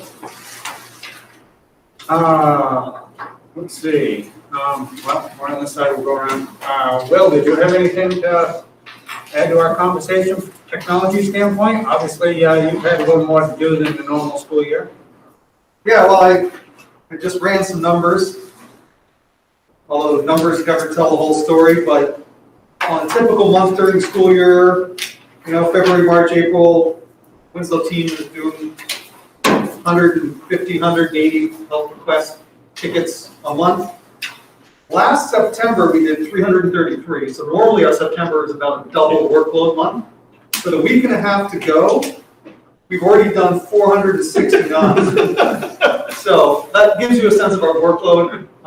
But our workload is sort of like an indicator of what everybody's workload is going through, because it's not that we have 4 buildings to support. Our classrooms have become the living room. And so not only ourselves, but the teacher and everyone else are trying to make education work in hundreds of buildings.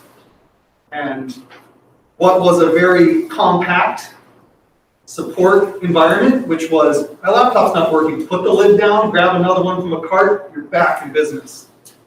For so many students, that doesn't exist, and it's trying to figure out who to call, and the teachers are stuck as an intermediary between the families and the students. And I don't know how many times I've been on a phone with a junior high kid, basically saying what his mother's telling him to say on the phone, and I'm sure the teachers occasionally are in that mix too, so it's, I'm sure it's frustrating for everyone. We're doing our best to try and figure out how to connect people to solutions, but we're so diffused now that it's quite a challenge. So, and yeah, we're working hard, but that's why we're here.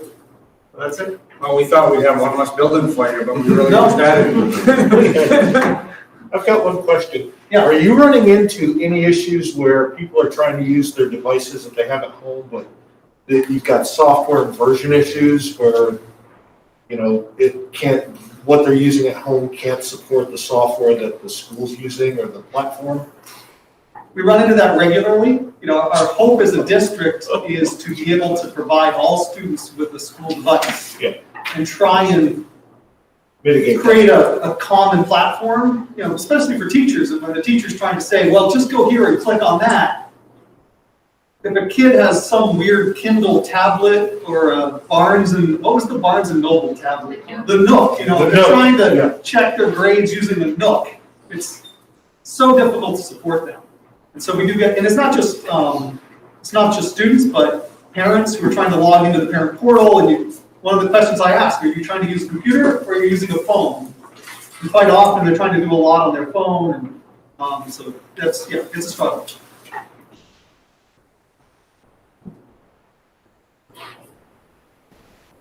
Right, Jim. I'm sure you have enough of me in a few minutes, so. All right, we've been warned. All right. Shelley,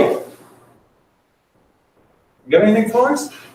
No, All is good? buildings are up and running and everything's running well. This building has been a little bit of a challenge to bring it back to life and put it back on life support. The heating was a little issue today. We had a little hiccup there, but we were able to get through that. Nothing a little technology wouldn't fix. But fortunately, we've got a good strong boiler down there in the boiler room. And once we could talk to it, we got it to run. So, for the most part, things have been going well. There are a lot of details we're trying to address. Charlie and I have been extremely busy trying to address everybody's needs. There's a lot of pieces that still need to be put into place that's left over from the project. And as we keep moving forward, we keep trying to check things off our list daily. And sometimes we kind of get hung up on something somewhere. We don't quite get done what we'd like to, but, we get to it all. Of course, Charlie's spread a little thin right now because with athletics starting up, it kind of takes him out onto the fields also. So the amount of work that he can invest in the buildings is limited because, he's outside on the fields. But, it's coming together. The staff has been great. They're a little needy some days, but that's what they do, and then that's why they have us to make sure we take care of them. But the cameras, I think, we're starting to get back online at the junior high. But, we've been just wrestling things as they come along. But for the most part, it's gone well. It's been a confusing, hectic fall, but it's gone well. That's all I have. Very good, thank you. There wasn't always something, and you just get it all done in the summer, you'd have nothing to do all school year. Well, if it wasn't for all this stuff, you wouldn't need me. So. Well, it's a good thing we keep bringing it up. That's right. So, Mary, Mary have anything for us? Not tonight, no, things are just all behind the scenes while all the rest of the stuff gets up and running, so, yep, nothing. Great. She may have nothing tonight, but in a future board meeting, I'd like to have Mary talk about some of the things that are happening as a result of all this CARES money and the relief funds money and how we're putting that to use. So it'd be important to hear in a future meeting. It's definitely going to go on. I don't know if this is the appropriate time to discuss it, but in a future meeting, I think it'd be nice to hear from the school resource officer as to their point of view as to what's going on.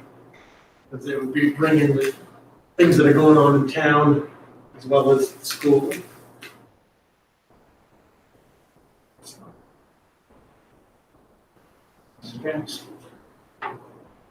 Mike, anything for us? Yeah, I'll be brief though.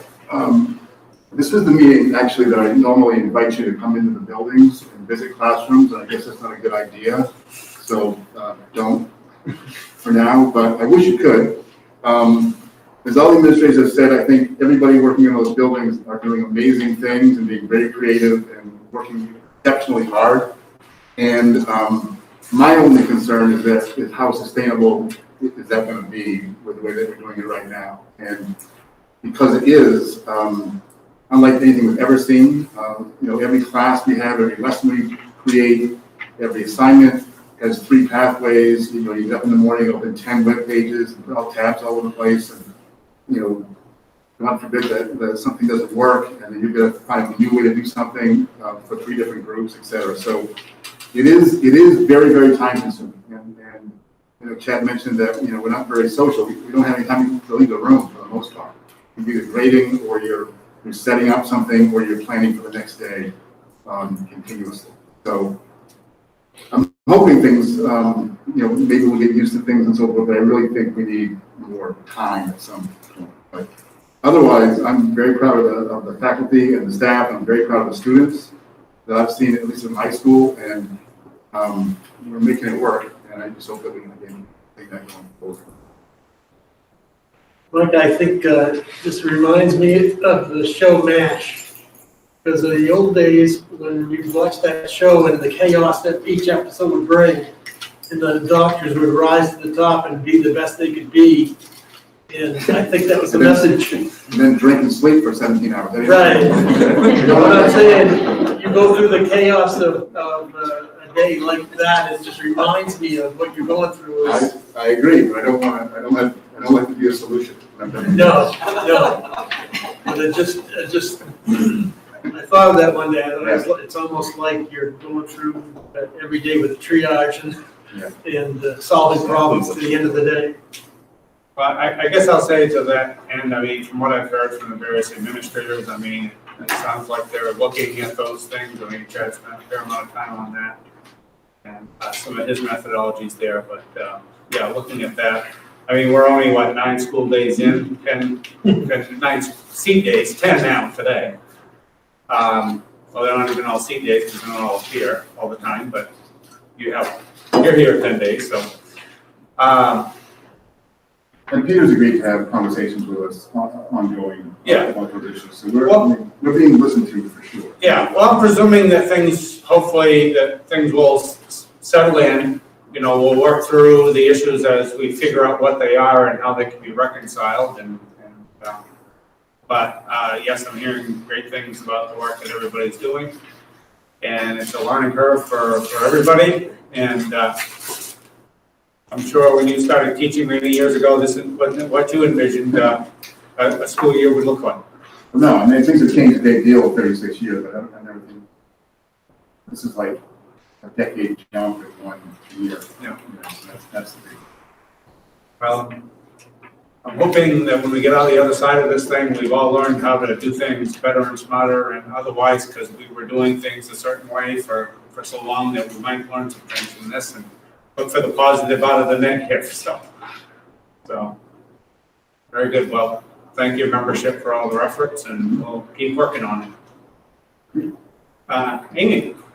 Just one quick item that we were notified last spring that this year we would go into the audit process for our paperwork, federal audit. We're hoping that maybe those timelines would be adjusted a little bit, but we found out that they are not. So we were officially notified this past week. So we will begin that process by pulling papers and pulling files and doing some of that work. You didn't have anything else to do anyway. In all our spare time, we will do that. That's right. Yeah. All right. Who do we have online, Will, or did they have anything to add? We have Ashley Fuller and Rick Hensby. Ashley and Rick, did you have anything to add to the administrative reports? Hi there. Yes, I made a little note to you guys.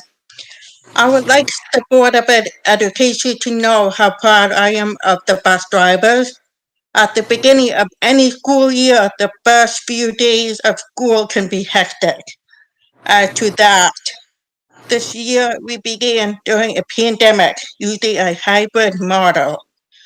We took on this challenge as a team.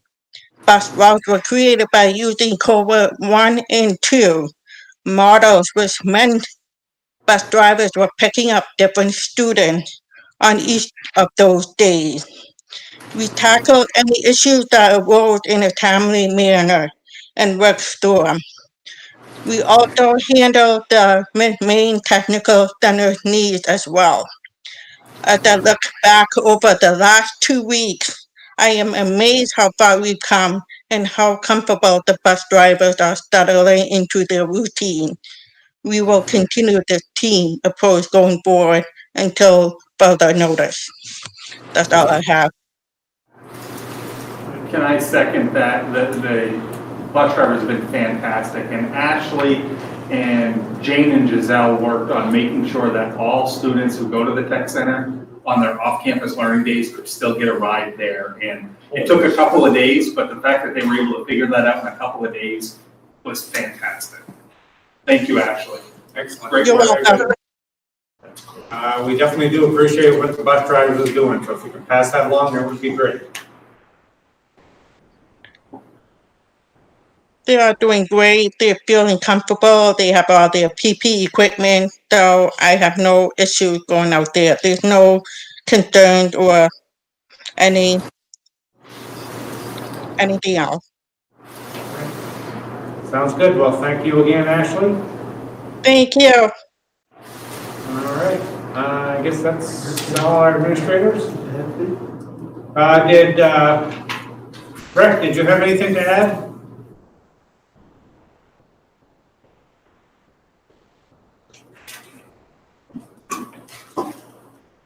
Nope. All right. He's been up since 2:00 this morning. He may be passed out. No, I'm right here. I'm listening. Oh, guess what? Hey, a couple of comments I gotta make. You ought to be proud of your administration, and especially your faculty. They have worked extremely hard. I walk the halls all the time. I see the stress on their faces. I see what they're trying to do. Whether you teach 4 in a classroom, or 10, or 15 or 20, you're still teaching. They're doing remote at the same time. So as a board, you ought to be very proud. Chad, gotcha.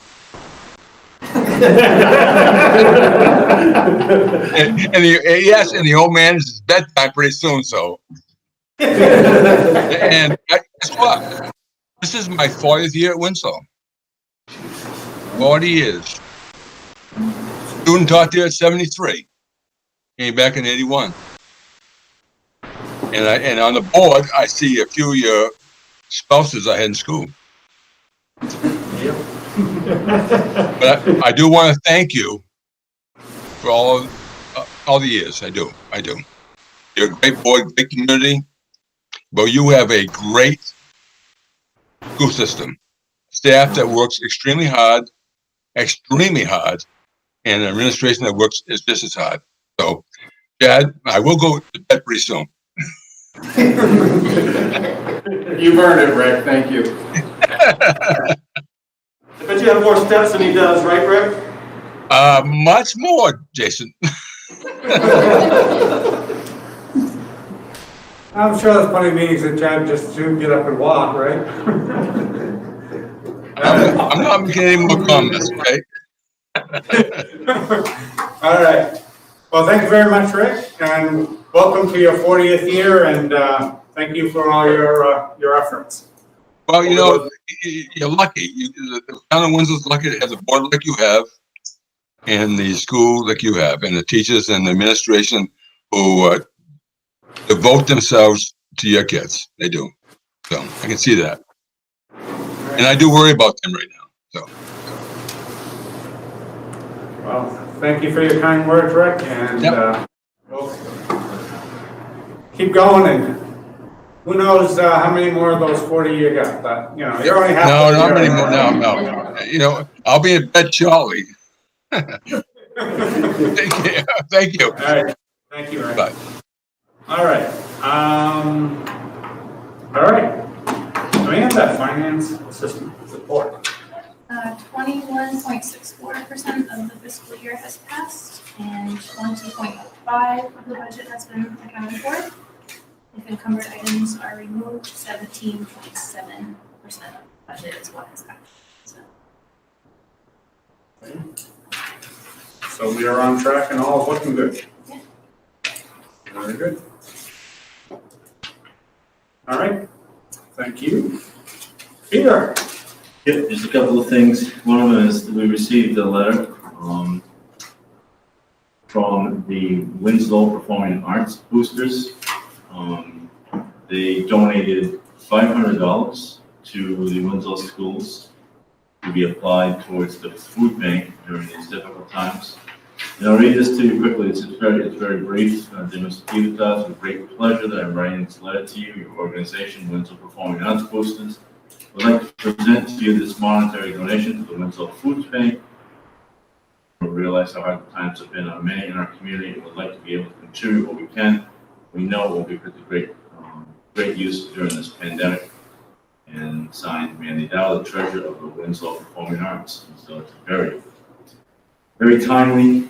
We have established what we call a COVID fund for this type of need. So whether it be to assist one of the schools with the food banks, or if somebody needs some clothing, or some family needs something, we have an account. We've had some donations for that account, which has been very heartwarming, to be honest with you, from the start of this thing.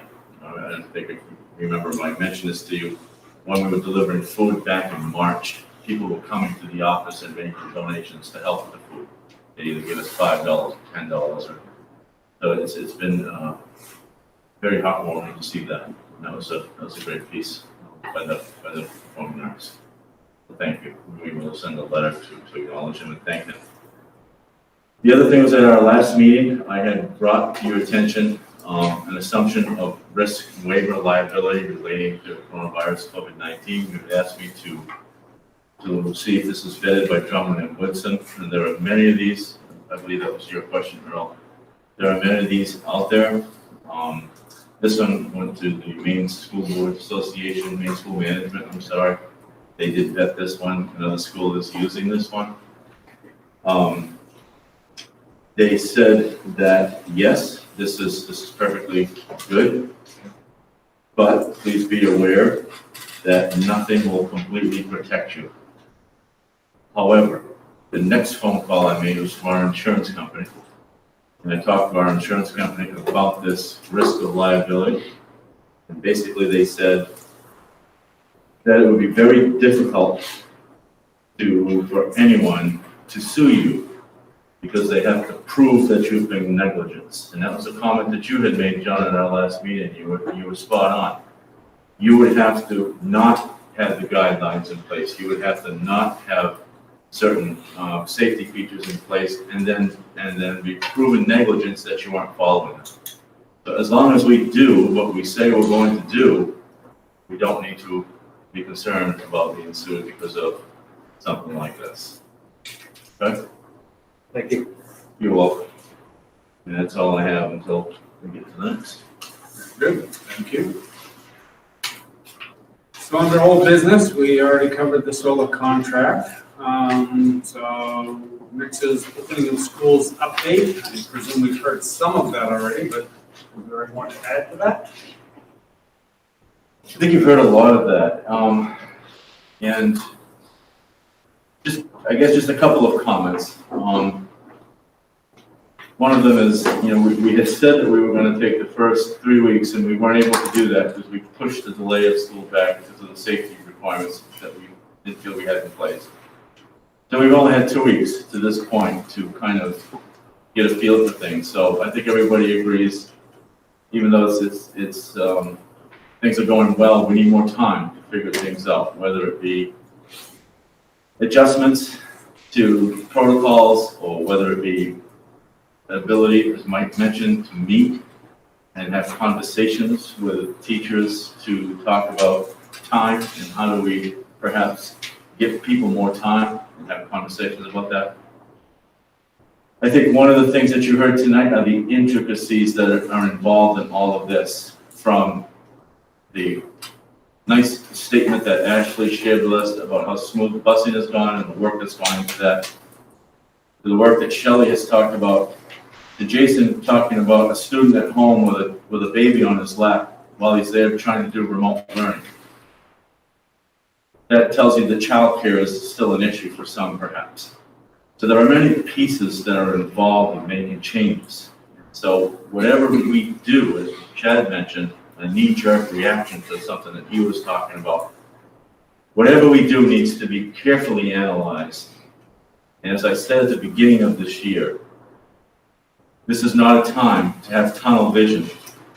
It's a time to use a wide-angle lens. Because when we look at a situation, we need to look at how it impacts the entire district, not just one component of the district.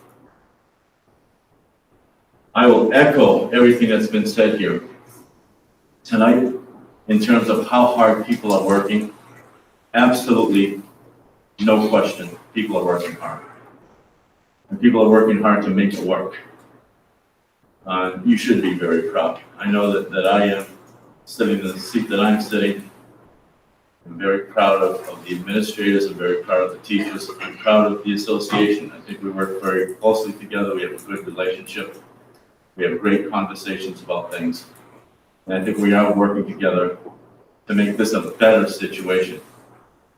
None of us have been through a pandemic before. And I think a lot of the stress that we're feeling is not only stress from here, but it's stress in our own personal lives. It's stress from things that are happening outside in the world. There's a lot going on.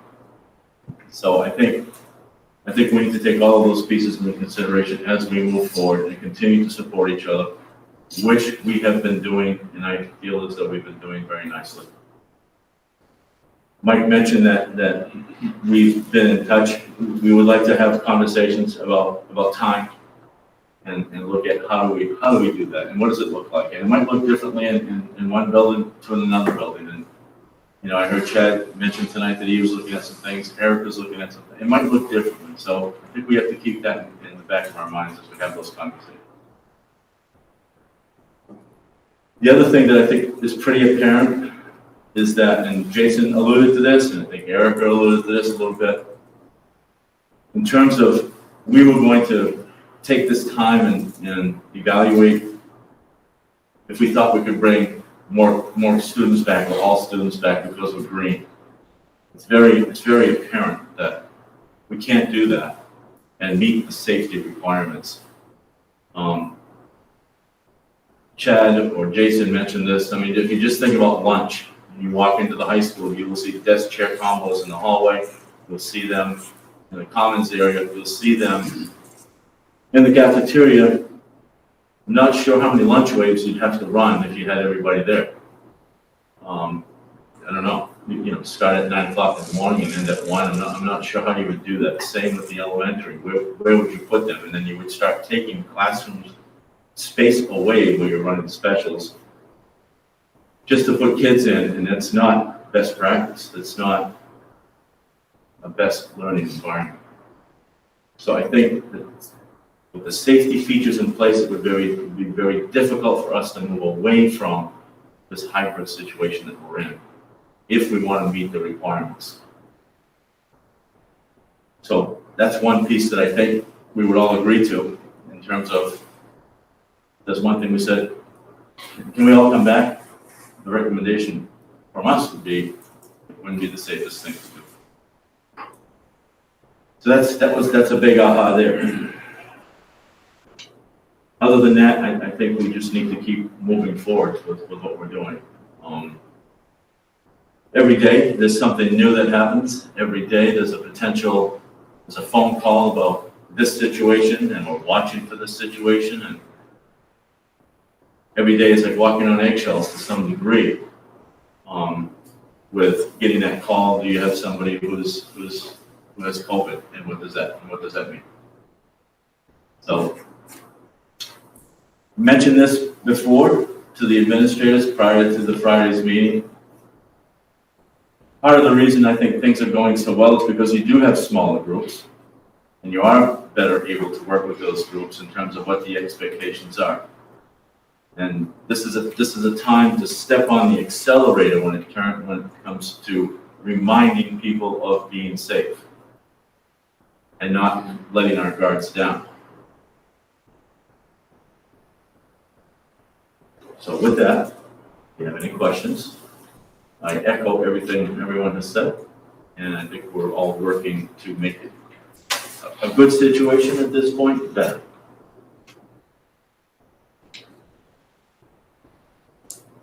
Very good.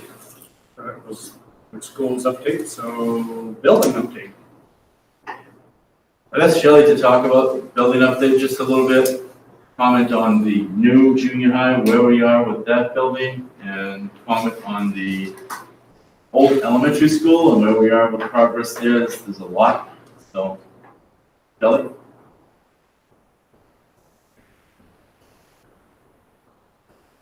Well, well, I'll start the elementary school.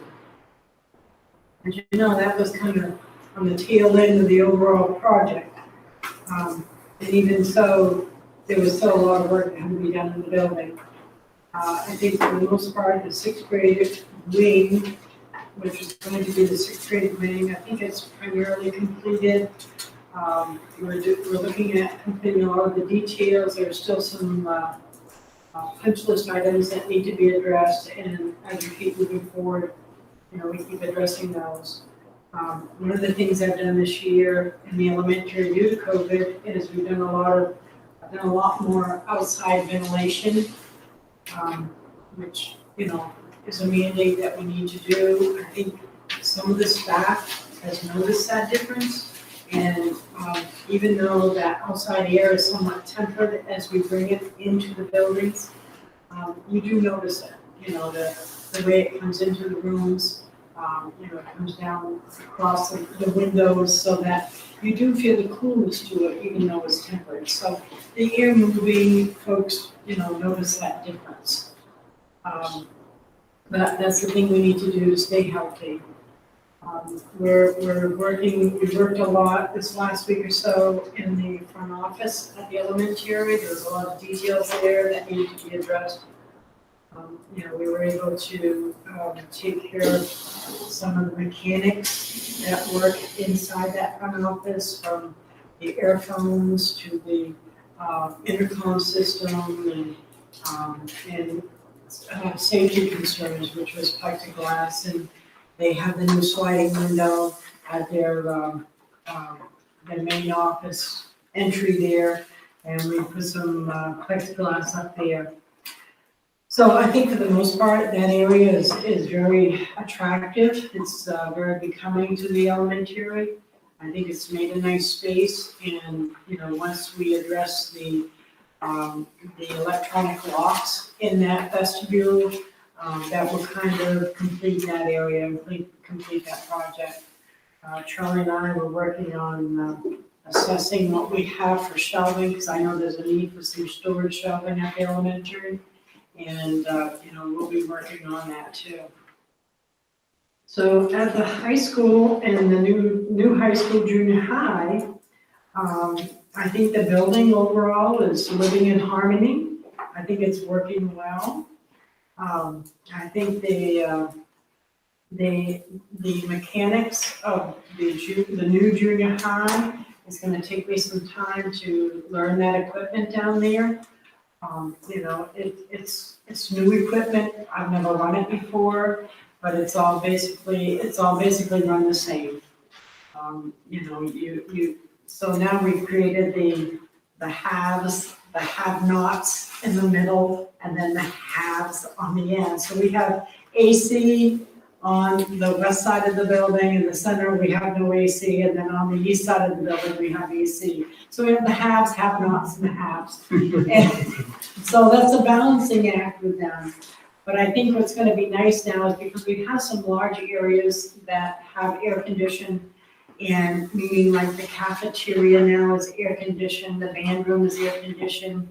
And that'll be a nice respite for folks like in the early fall and the late spring, when we have these really warm days. There'll be nice cooling areas that, because someday COVID is gonna go away and we'll be able to live together and sit together at a table and socialize like we did before all this. So I see that as being some very welcoming places. I worked with Chad and Jason on planning the cafeteria and the new equipment that we're gonna have in the cafeteria. And it's gonna be exciting, it's gonna be attractive. I think the children are gonna love it. There's no reason why. It's gonna be a really comfortable, inviting place for them. It is now, but it's gonna be better in the future, I think, too, when we can get past COVID. So I'm excited about that.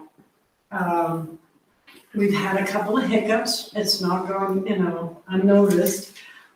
We've had some hiccups with our telephone system and the intercom as far as making announcements, and high school would do an all-call, and of course it goes into junior high too, and it's not supposed to, but we have a piece of equipment that's coming that needs to be added to our system, and once that gets here, I think it's this coming Friday it's due, and the coming Monday or something like that.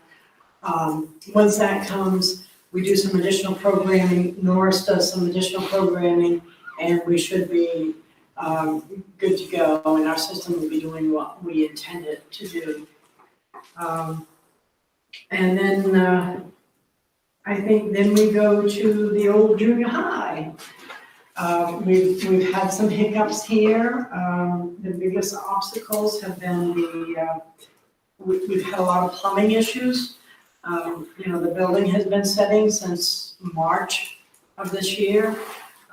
There's not been a lot of toilets flushed, there's not been a lot of faucets run.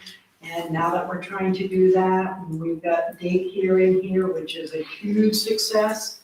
The numbers are high, bathrooms are getting used a lot, and, we've got gaskets and O-rings and such that have dried up and they're leaking. And I think daily, Charlie's been pulling flushes off walls and replacing gaskets, and it's been a challenge, but we've hit it head on, and I think we're making progress. And as I said earlier today, the heating's been an issue, and we've got that resolved, and I think we're gonna be okay with that. And for the most part, I think things are running pretty well.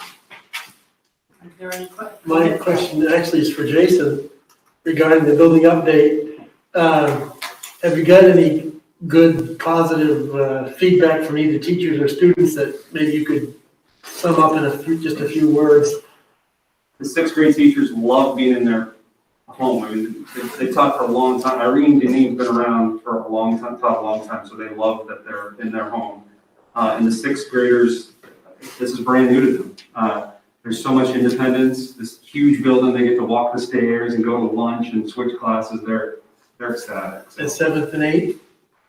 For the new section, same thing. And again, they're coming out of their shell, so their personalities are starting to, they can pass the masks and then, realizing you can have a communicate with us, but it's a big school where we're learning, when they go all the way down to the band room or or even the cafeteria, we're finding they can get lost, but And the yeah, staff, it's been pretty positive. the staff likes the new building? Yeah, a few, the blinds, a few little things, they still, we didn't forget about them, but there's some priorities we're trying to take care of before the blinds, but there's still some work to do. In the intercom, they're tired of hearing Chad's voice in the morning, but we think we fix that. I've stopped. Did that the first day. So can I tell a really funny story? You said the thing about the kids getting lost. So I was down in the math science wing, the Osborne wing, and the junior high kid comes down, and one of the teachers goes, you lost? Where are you supposed to go? He goes, I don't know, I was trying to get to the junior high, and I kept following the arrows, and I got down. You are so far away where you need to be, buddy, but here, let me show you. Another reason why the arrows kind of change, because we're getting lost. Yeah, I know I gotta go back that way, but I can't go back that way. I gotta Go around and go back, you can't get there from here. Right, any other questions for Shelley? Thank you. Very good. Again, thank you for all your efforts on the project. It'll be over eventually. Oh, I know it will. I have no doubt in my mind. I don't think we'll build anything else in the next year or two, so I'm guessing. No, but actually, honestly, it's been a good project. It's gone well. I can't say enough good about Ledgewood. Ledgewood's been very good to work with. They've made it very painless, actually. Pete McPherson, the project manager that was on site, he paid attention to a lot of the details. Some things got a little muddy, and we kind of sorted through it as we went along, and for the most part, it's been a very good project. I'm very proud of it. Ledgewood did a great job, and for those who might not know, I mean, Peter and Scott, Peter being the guy that was on site, I mean, some of his planning, some of the planning that Ledgewood did as a whole, saved us a lot of money, but some of the things they were able to do, the suggestions they made, and scheduling they did, freed up resources that we're able to, things like the addition on the cafeteria or the portico over at the roof over at the elementary school, things like that. So that they served us well. So, all right. Junior high athletics. And we started today. We had good attendance. We expect to have pretty much a remote schedule, meaning on their remote days, a lot of these young people won't be able to attend practices. The coach is going to work with that. They understand that. So like today, most sports, we're probably at half the groups that we're going to eventually have, but we have enough to run all the programs. So that's the good news. Very good. So looks like the participation levels will be. They'll be adequate. They'll be down, but they'll be adequate. I think across the board, numbers are low this year. I think just because the challenges that some students have, getting here, or just the craziness of life right now for a lot of these young people. Sure. So what are you hearing from other schools as far as the opportunities for the season? Oh, we're ready to go. We'll start next week in all sports, varsity and junior high and everything. We're all just knocking on wood that it goes smoothly. And well, I mean, as far as other schools that are also running junior high sports. Participation levels are about the same. I'll give you an example. Normally, schools like Maslonsky will have 2 junior high field hockey teams. Everybody in the league is going to have 1 this year, which is different. I mean, we've had 1 for a while. Waterville's had 1 for a while. But even schools like Maslonsky and Lawrence, numbers are down. Same with soccer, cross country. So I think you are seeing a reduction, and I think it's because of the challenges of these young people. I know some schools aren't doing junior high sports, so I just want to. The only ones in Central Maine, there's 2 in Central Maine that aren't doing in our Central Maine League, which is made up of Waterville, Winslow, Lawrence, Maslonsky, Mount View, Madison, and the 2 that aren't are Mount Blue and Scotty. And Mount Blue felt they weren't going to do it just because of what's going on, and Scotty just felt it would be too much of a challenge with traveling and stuff, so they're going to run intramurals. Yeah. Okay. Yeah. I have a question that just came to me while you were talking. Has any kid that's, be it junior high or high school, that's remote learning decided to play sports? I don't know, I haven't seen a list, but yes, I mean, they can do it, sure. There are some. There are some. Okay, I was just curious. I mean, we get homeschool kids every year. Yeah, I know, but I too, just so- thought because of COVID, it would be separate with it. But, so we'll have a better idea about numbers for junior high next week, or next time we meet. Is there any way to send us a list like, next week of what the numbers were? Sure. Yep, I mean, I got the varsity numbers here today. so Right, I'll give you the it's junior more high. junior Sure. high. I can see that. And coaches training, do they go through a protocol training for junior high? All coaches are taking the COVID-19 course, and most of them are teachers anyway, so they were taking it through the school too. So most have been double trained. So yeah, and they're expected to do the same guidelines and protocols as the high school coaches, and they know our expectations. It's been clear, and so I don't think that's gonna be an issue. All right. Any other questions regarding junior high sports? All right, we'll move on to spectators at games for all sports. I gave you 3 sheets. The first sheet is the COVID-19 spectator preface, which just explains why we're in the predicament we're in. It basically talks about the executive order and the challenges that we're facing right now with the venues being only allowed 100 people, and that includes the athletes. And then on the next page, we have the guidelines and the expectations, and you can kind of go through those individually, but it basically explains what our expectation is for our parents and everything. I can go through them quickly. All home games will hopefully be, all home and away games will be live streamed on our 3 YouTube channels. I sent you all an email today asking you guys to help us get the 1,000 subscribers that are necessary for us to get that. And right now we're at 846 on one, 400 on the other, and 250. My goal is to show junior high school games and high school games, and so we need to get to that 1,000. I sent it to my son's school. He's a teacher in Massachusetts. He's going to tell his kids they get 5 points on a quiz. So if you guys can kind of use that, it's for you guys to be great. We got kind of a dress rehearsal for Saturday. We had soccer, and we streamed both the boys' game and the girls' game. And I know it's tough to watch because you're kind of far away, but it's better than the alternative, not seeing your child play. And I think hopefully we'll get better as we kind of learn how to do this. But I did get some positive feedback from people that they enjoyed it on that. What we're going to do is all attendees must show a pass or a ticket that will be given by the school department and myself. And we'll talk about those different options that we have at the end. There'll be no concessions this year available, so booster clubs won't have any ability to sell anything. Masking of spectators is mandatory per the executive order and the MPA rules. If somebody's non-compliant, we may either not allow them to come back at another time. We will have staff members will be placed assisting with entry. So I took Joel's idea. I'm going to hire people to help me at games, check passes and stuff. And so that way we'll have better coverage of everything. One of the things that I'm concerned about is parents should not assemble on the walking trails or any other areas next to the field hockey field. That's the one field that I really worry about. KSB's kind of isolated, there's only one way out in, so we can kind of police that, but that's a big area out there. And even though we have people working, we're going to try to, if they're walking on the trails, we're going to try, if they stop, we're going to ask them to keep moving. If they sit on Dinosaur Hill, we're going to probably ask them to move, because that's pretty much part of the venue. Unless you guys see it differently. At some venues, like KSB, will allow people to sit in their cars as long as they keep the windows rolled up. They won't count as one of the 100 people at the venue. There's no way to do that at KSB. I checked with Shelley and Amanda today, and they're not comfortable with any cars being on I thought maybe on the east side of the fence that they could do it. And I don't disagree with you guys. I think that's Shelley's comment. So I think, KSB will have the opportunity. There'll be no opportunity at the field hockey field.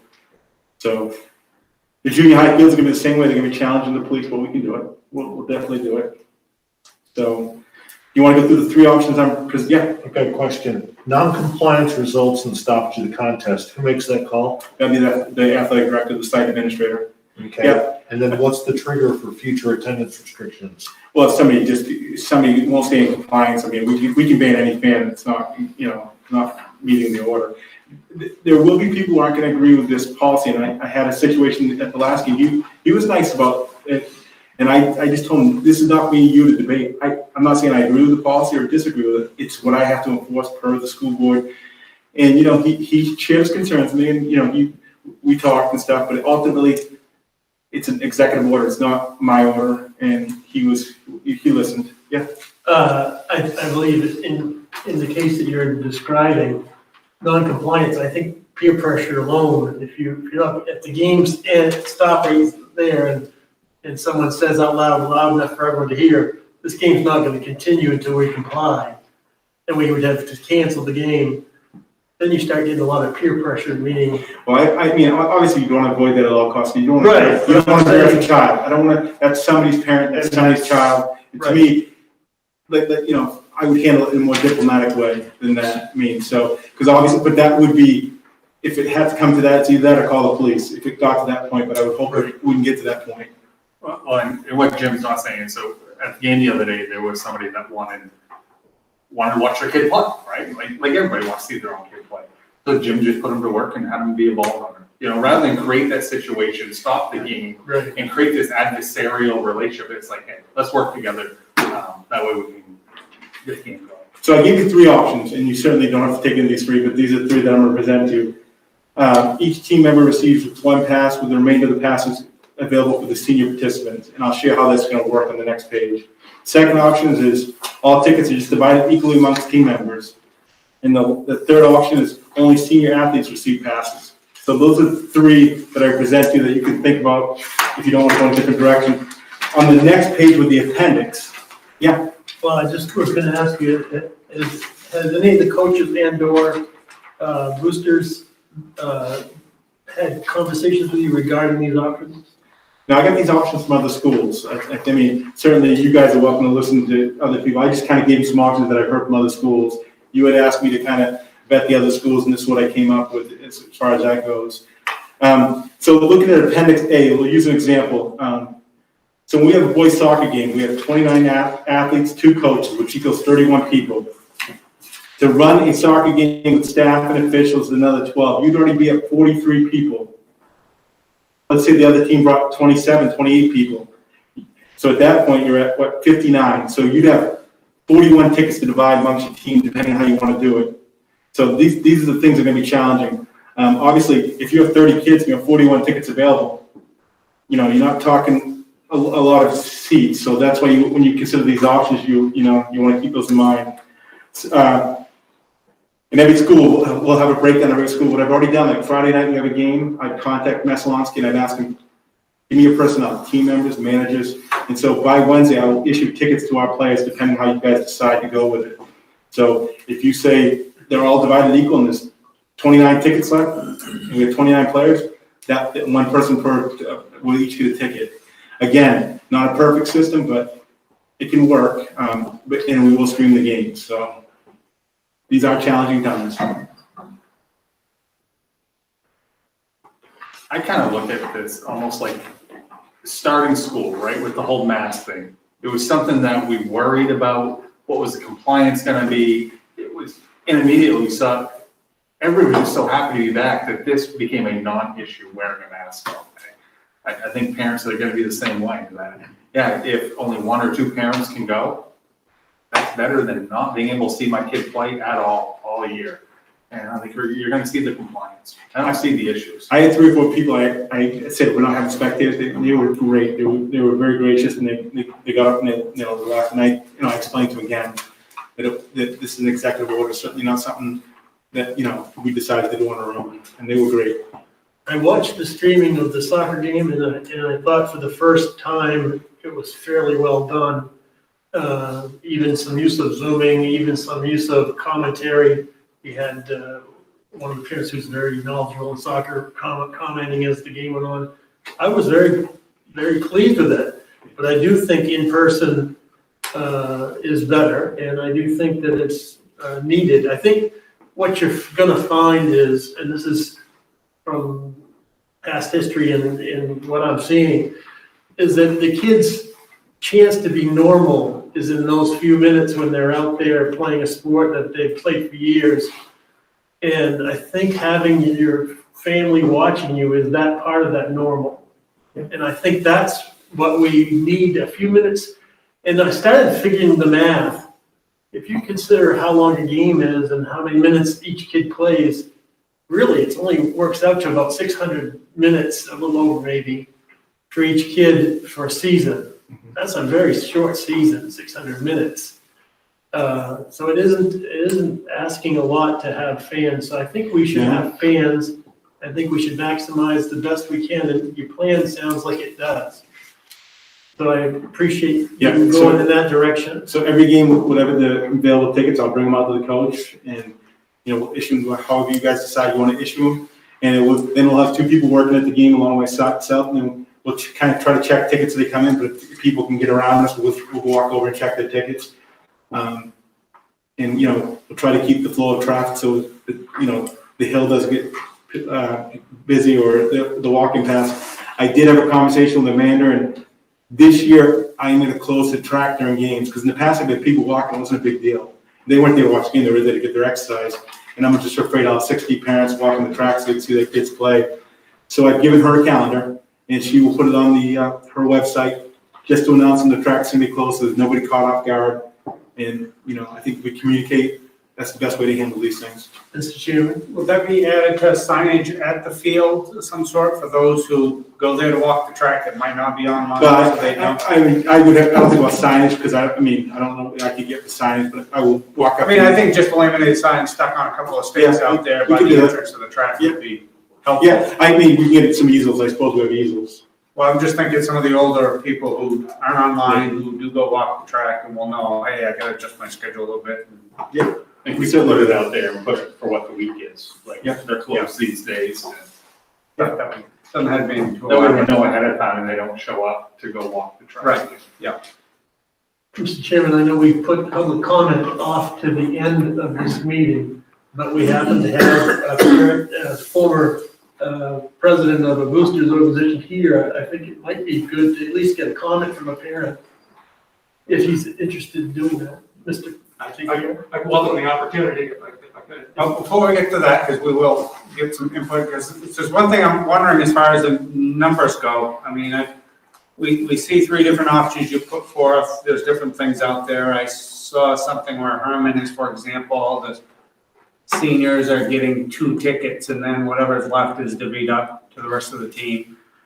Because they didn't have a lot of seniors, I guess, on each of their sports. So I guess my question toward that end, because you indicated one option is 1 pass per senior, and the rest get divvied up, but how many seniors on each sport do we have? And just to get an idea of the perspective of that, because obviously the seniors, this is their last year. I would say, looking quickly at this, boys soccer, probably 5 or 6, girls soccer, 5 or 6. I think field hockey just 3, cross country just 1. Okay, so the number is. Football's about 6. And football is the one I worry about the least, because that venue closes itself in, so I'm not worried about that venue per se. Yeah. Okay. Well, I was just kind of curious about that and what that does to the numbers. If we were to do both senior parents, you did 2 tickets to seniors, 5 being the number, that's 10. What does that leave you for the rest of it? Depending on the team, it could leave it 15, 20. That's what I'm saying. There might be a game like your senior recognition game where everybody doesn't get a ticket, and that's just something we're going to have to, work with. As I shared with you, I certainly support having spectators, but just as I told you before, the Mountain Valley Conference is not letting any spectators in at all. The Southern Maine Athletic Conference, which is the biggest conference in the state of Maine, is not letting any spectators in. So, with that being said, I think parents have to understand that this is an executive order, and we're going to try to make sure everybody sees games, but there's some conferences that aren't even doing that. So I think that says a lot about us as a school, that we're willing to work with these parents, because I get it as a parent. I want to see my child too. Yeah, no, I definitely get that.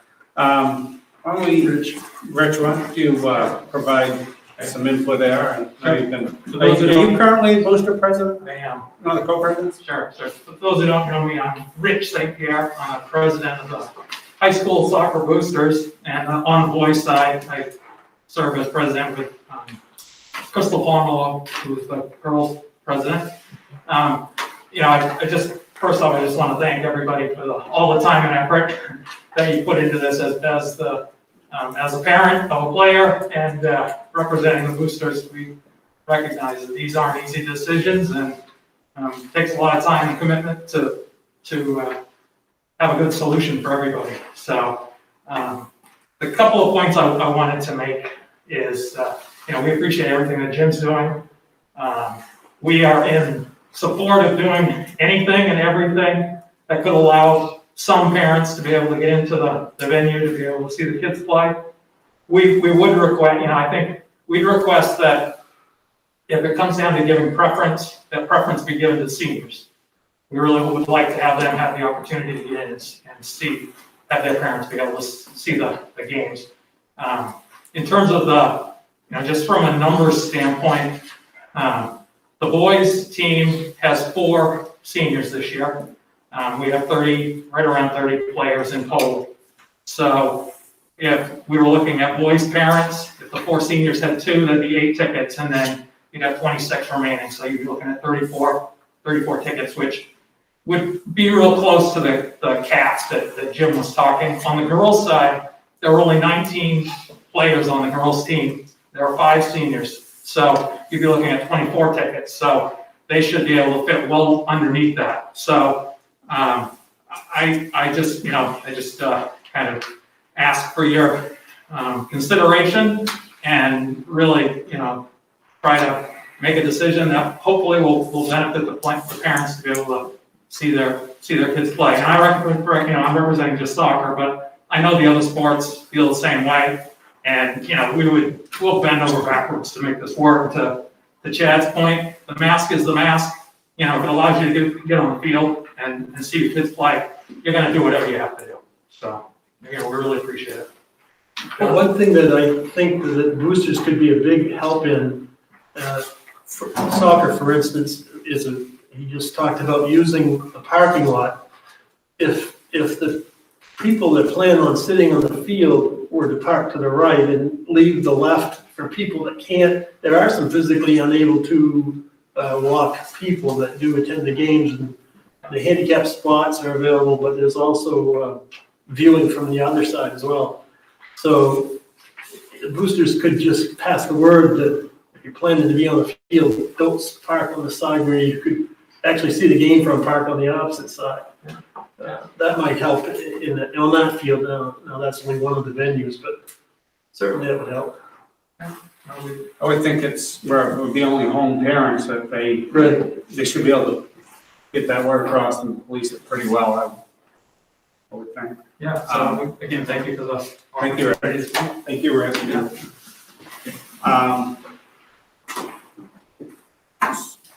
So Jim, let me ask the question about, Rich mentioned the other sports being of the same mindset, but do you have any particular input on field hockey and cross country regarding that?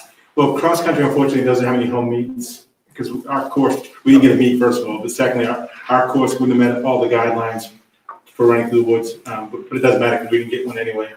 And that's gonna be a quick season. I have worked it out with Waterville that they will be able to recognize our one senior at their meet. They can allow us to recognize and they said we can bring up to 3 people for her to be recognized. So that's good, right? But field hockey, just like soccer, all parents want to watch their games, and we said they can accommodate it. So I give you 3 options. You can look at any of those 3 options, or you can kind of discuss another option. But I think that the 3 are fair. These are not my personal options because I just called schools and asked them what they were doing, and this is what they gave me. I will tell you this, that some of the parents at those conferences that have closed the doors, their schools have taken a lot of, questions and concerns. So my thinking is along the lines of my preference, I think, going forward, having gone through the whole senior thing and whatever too, is 2 tickets for senior families and then divvy up the rest of them amongst the team. Now, there might be some situations where senior families don't need to, and that they could, recognize that and make that available for someone else. I'm also presuming that were it all possible to allow for more, that some of these parents are gonna be your ball runners and your Yeah, the film only thing crew and whatever else to maximize. So if they're working, then, they can be part of the other They'll numbers. count as 100. I've asked, only thing I've asked my coach is they're gonna assign these workers. I said, just keep it, make it fair. And like, I know I can speak to the field hockey coach because I have a relationship with her.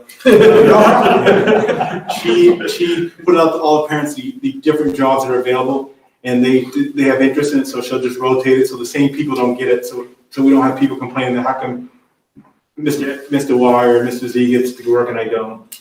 But and we had about 6 workers the other day who helped us chase balls and stuff, and it was great. You don't have that problem this year of getting No, ball boys? no, that's usually, right now I have too many, but it's a good problem. I don't know, that seems to be my particular preference, and just thinking the seniors, that's their last shot, and it'd be nice to get their parents there, it's kind of my thought, but, anybody else want I do. to weigh in on that? I do want to weigh in on this because we have opened this up a little bit. There might be someone watching on the stream that would want to call in to comment if they have anything different than what's been said. I think that's a fair point.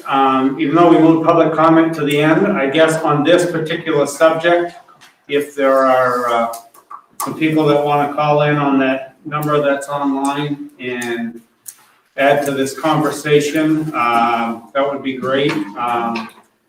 If it happens to be particularly, if we need to limit the time, please do so to keep it to, say, 2 minutes or less. That would be great, so we can move forward, but unless anybody's got any other comment on that, that's where I'll leave that, and people can call in. Go ahead, Earl. Yeah, I'm gonna be the stick in the mud, and my personal opinion is that we do not allow spectators. And that's for a couple of different reasons. Number one, it takes away the AD being in a place of adjudicating any kind of disputes. Number two, unless there is authority to police the spectators, you are in an untenable position. You are not capable of enforcing the executive order short of stopping the game. And even then, if you say to people, go home, they don't have to go home. You're just in an untenable position without legal authority to enforce that. And that's not fair for you to be in that position. Number three, you mentioned 600 minutes. 600 minutes, yes, but the people in Millinocket at that wedding were there for far less time. Now we have 170 some odd people infected, where 2/3 of those were not even at the ceremony. They're secondary and tertiary victims, we can say, or infectees. We have 8 people who are dead, none of whom were at that ceremony. We have multiple outbreaks in York County, which have included closing a school and forcing it to go 2 weeks full remote. We are bending over backwards to provide the opportunity parents to watch their children via live stream.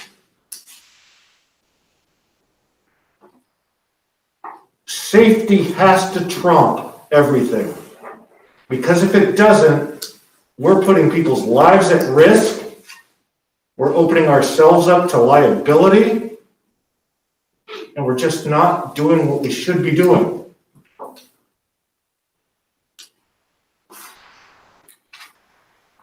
Well, in follow-up to that, I'll ask Jim a question as far as the enforcement aspect of this. Having seen fans that get unruly at other games and so forth that the administrator at the field has to deal with, I guess Chad and Jim both have dealt with these things. Do you feel that this will be more difficult, different, or otherwise to enforce than those sorts of situations? I mean, it'd be different, I mean. It'd be different, but do you feel it's going to be more obviously- problematic, I guess? Obviously, there's a technique to dealing with unhappy people. I mean, I think Chad and I can do that. And I would hope it wouldn't get to this, because I would hope we've educated people where our expectations are. But if we have to deal with it, we'll deal with it.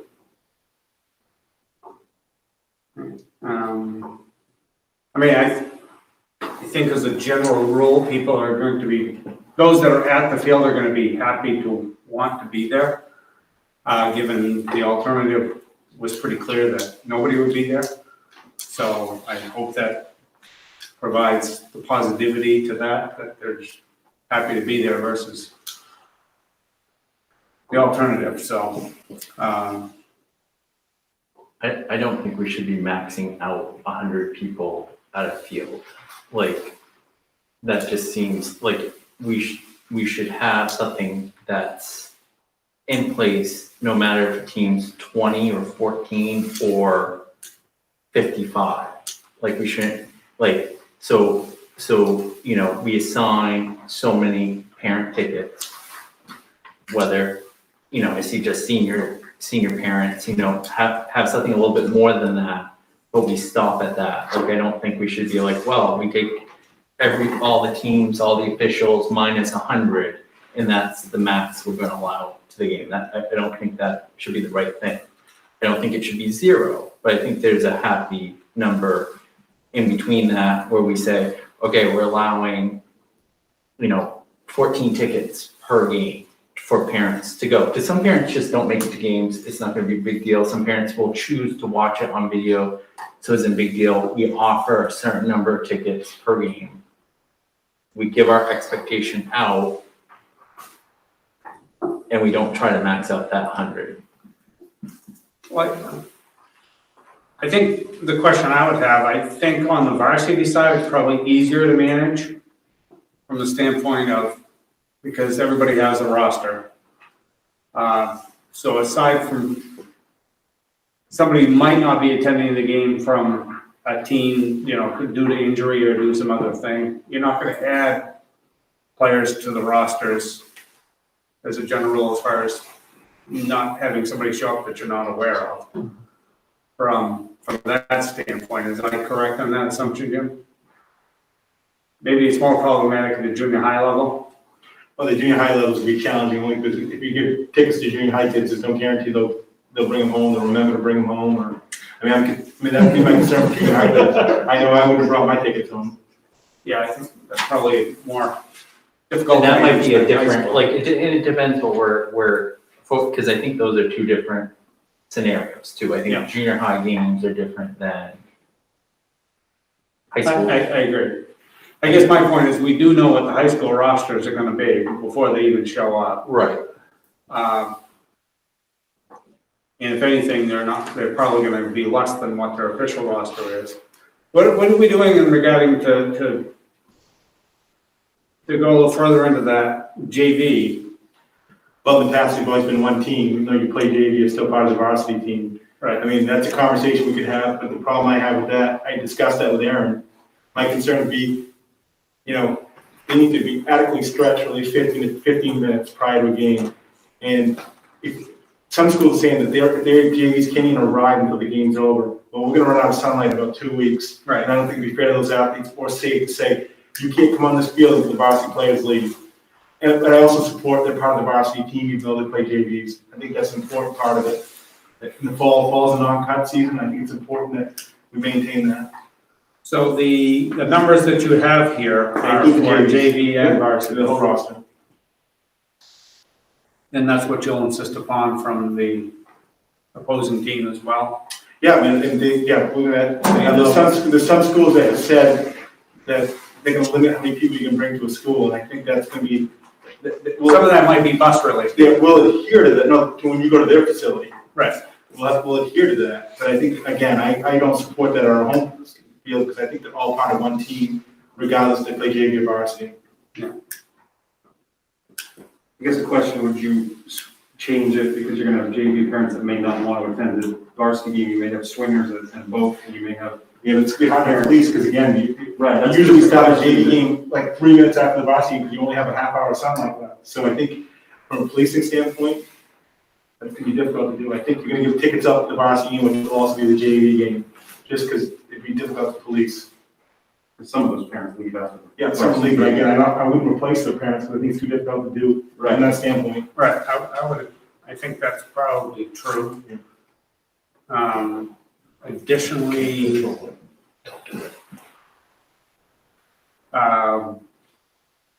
yeah, I mean, JV, I mean, unless they're seniors, they're gonna have other years to watch them play, unfortunately, that's just. And our JV games, at least on the soccer level, tend not to be, especially when we're starting late and whatever else, you don't even get full games in. We'll be lucky with our late start to get halves in, because remember, when you start getting in October, you're talking 7 to about 6:10. Yeah, I've been on that side where it gets dark quick, you get It's about dark. 30 minutes in. One thing that I think would help is if, because in the past, when we've done the lines on the field, you draw a line on the field for the closest someone can get to sit, and if you put that 12 feet or more, and then have spacing this way, you're literally gonna be no closer than 12 feet to anyone. It's not like you're gonna be sitting side by side by side in bleachers. There'll be no bleachers. That's what I'm saying. You're literally as far away as the door from the players, and as far away as we are now from anyone else. So you're really not close to anyone as a spectator. And we have discussed so far, and Rich said it was, he doesn't mind wearing a mask, and if the spectators are wearing a mask outdoors, they came as a voluntary basis, that they've signed a waiver. Spectators, No, I'm saying to the kids on the field, they all had to have a waiver signed to even participate. I think the risk is so minimal versus what we are doing every day in the classroom or in a more social setting. Well, I guess going to Corey's point, I guess maybe a way to word this, if we were to do something like two tickets for seniors, and then the rest, you divvy up one per player and you rotate them and however that plan works. But if the language is such that we're not saying what the number of tickets is gonna be, it's gonna be dependent upon, obviously, the numbers that you have. But the language is such that you will only give out tickets within the guidelines of the 100 spectators, 100 total at the venue. And obviously, if that's to the point of not being able to manage to the finest degree on a few tickets, then maybe, you end up backing off of that a little bit because you're not sure exactly what the number's gonna be. But now you are establishing a shifting standard with every different game. That's what I'm saying. Like, I'm saying, like, bring it back and say, we're issuing you figure out the seniors, because I do think senior parents should see their kids. That's just me. And then I think you give a limited handful. It doesn't matter the size of the team. You can't say, well, this team has 25 and this team has 8. You say, we give out additional ticket, these 10, let's say, a fixed number. And that's it. And that's what happened every game, and parents could sign up to get those tickets. I don't, we figure out a system. I just don't think we should go up to 100. I just think that's a dangerous. Well, I'm just thinking if we leave Like, that you're gonna in click Jim's- everyone that comes in. Well, I think if we just leave that in Jim's hands based upon the numbers he has, how comfortable he is on being able to predetermine how many tickets he can give out. I don't think it should be up to Jim to determine that. I think it's up to us to say a certain number. Well, I'm just thinking Jim's gonna be the person who's gonna know what the rosters are, because you get those. Didn't the CDC and the Maine Principals Association give us guidelines? Yeah, 100 people less. The Maine Principals Association and the Center for Disease Control gave us guidelines. And 2 school districts, including one of the more populated ones in the entire state, Right. have opted to say no spectators, Right. probably to alleviate this position of putting their AD where he has to adjudicate. Right, one of the more populated areas, you're right. Right, where it just,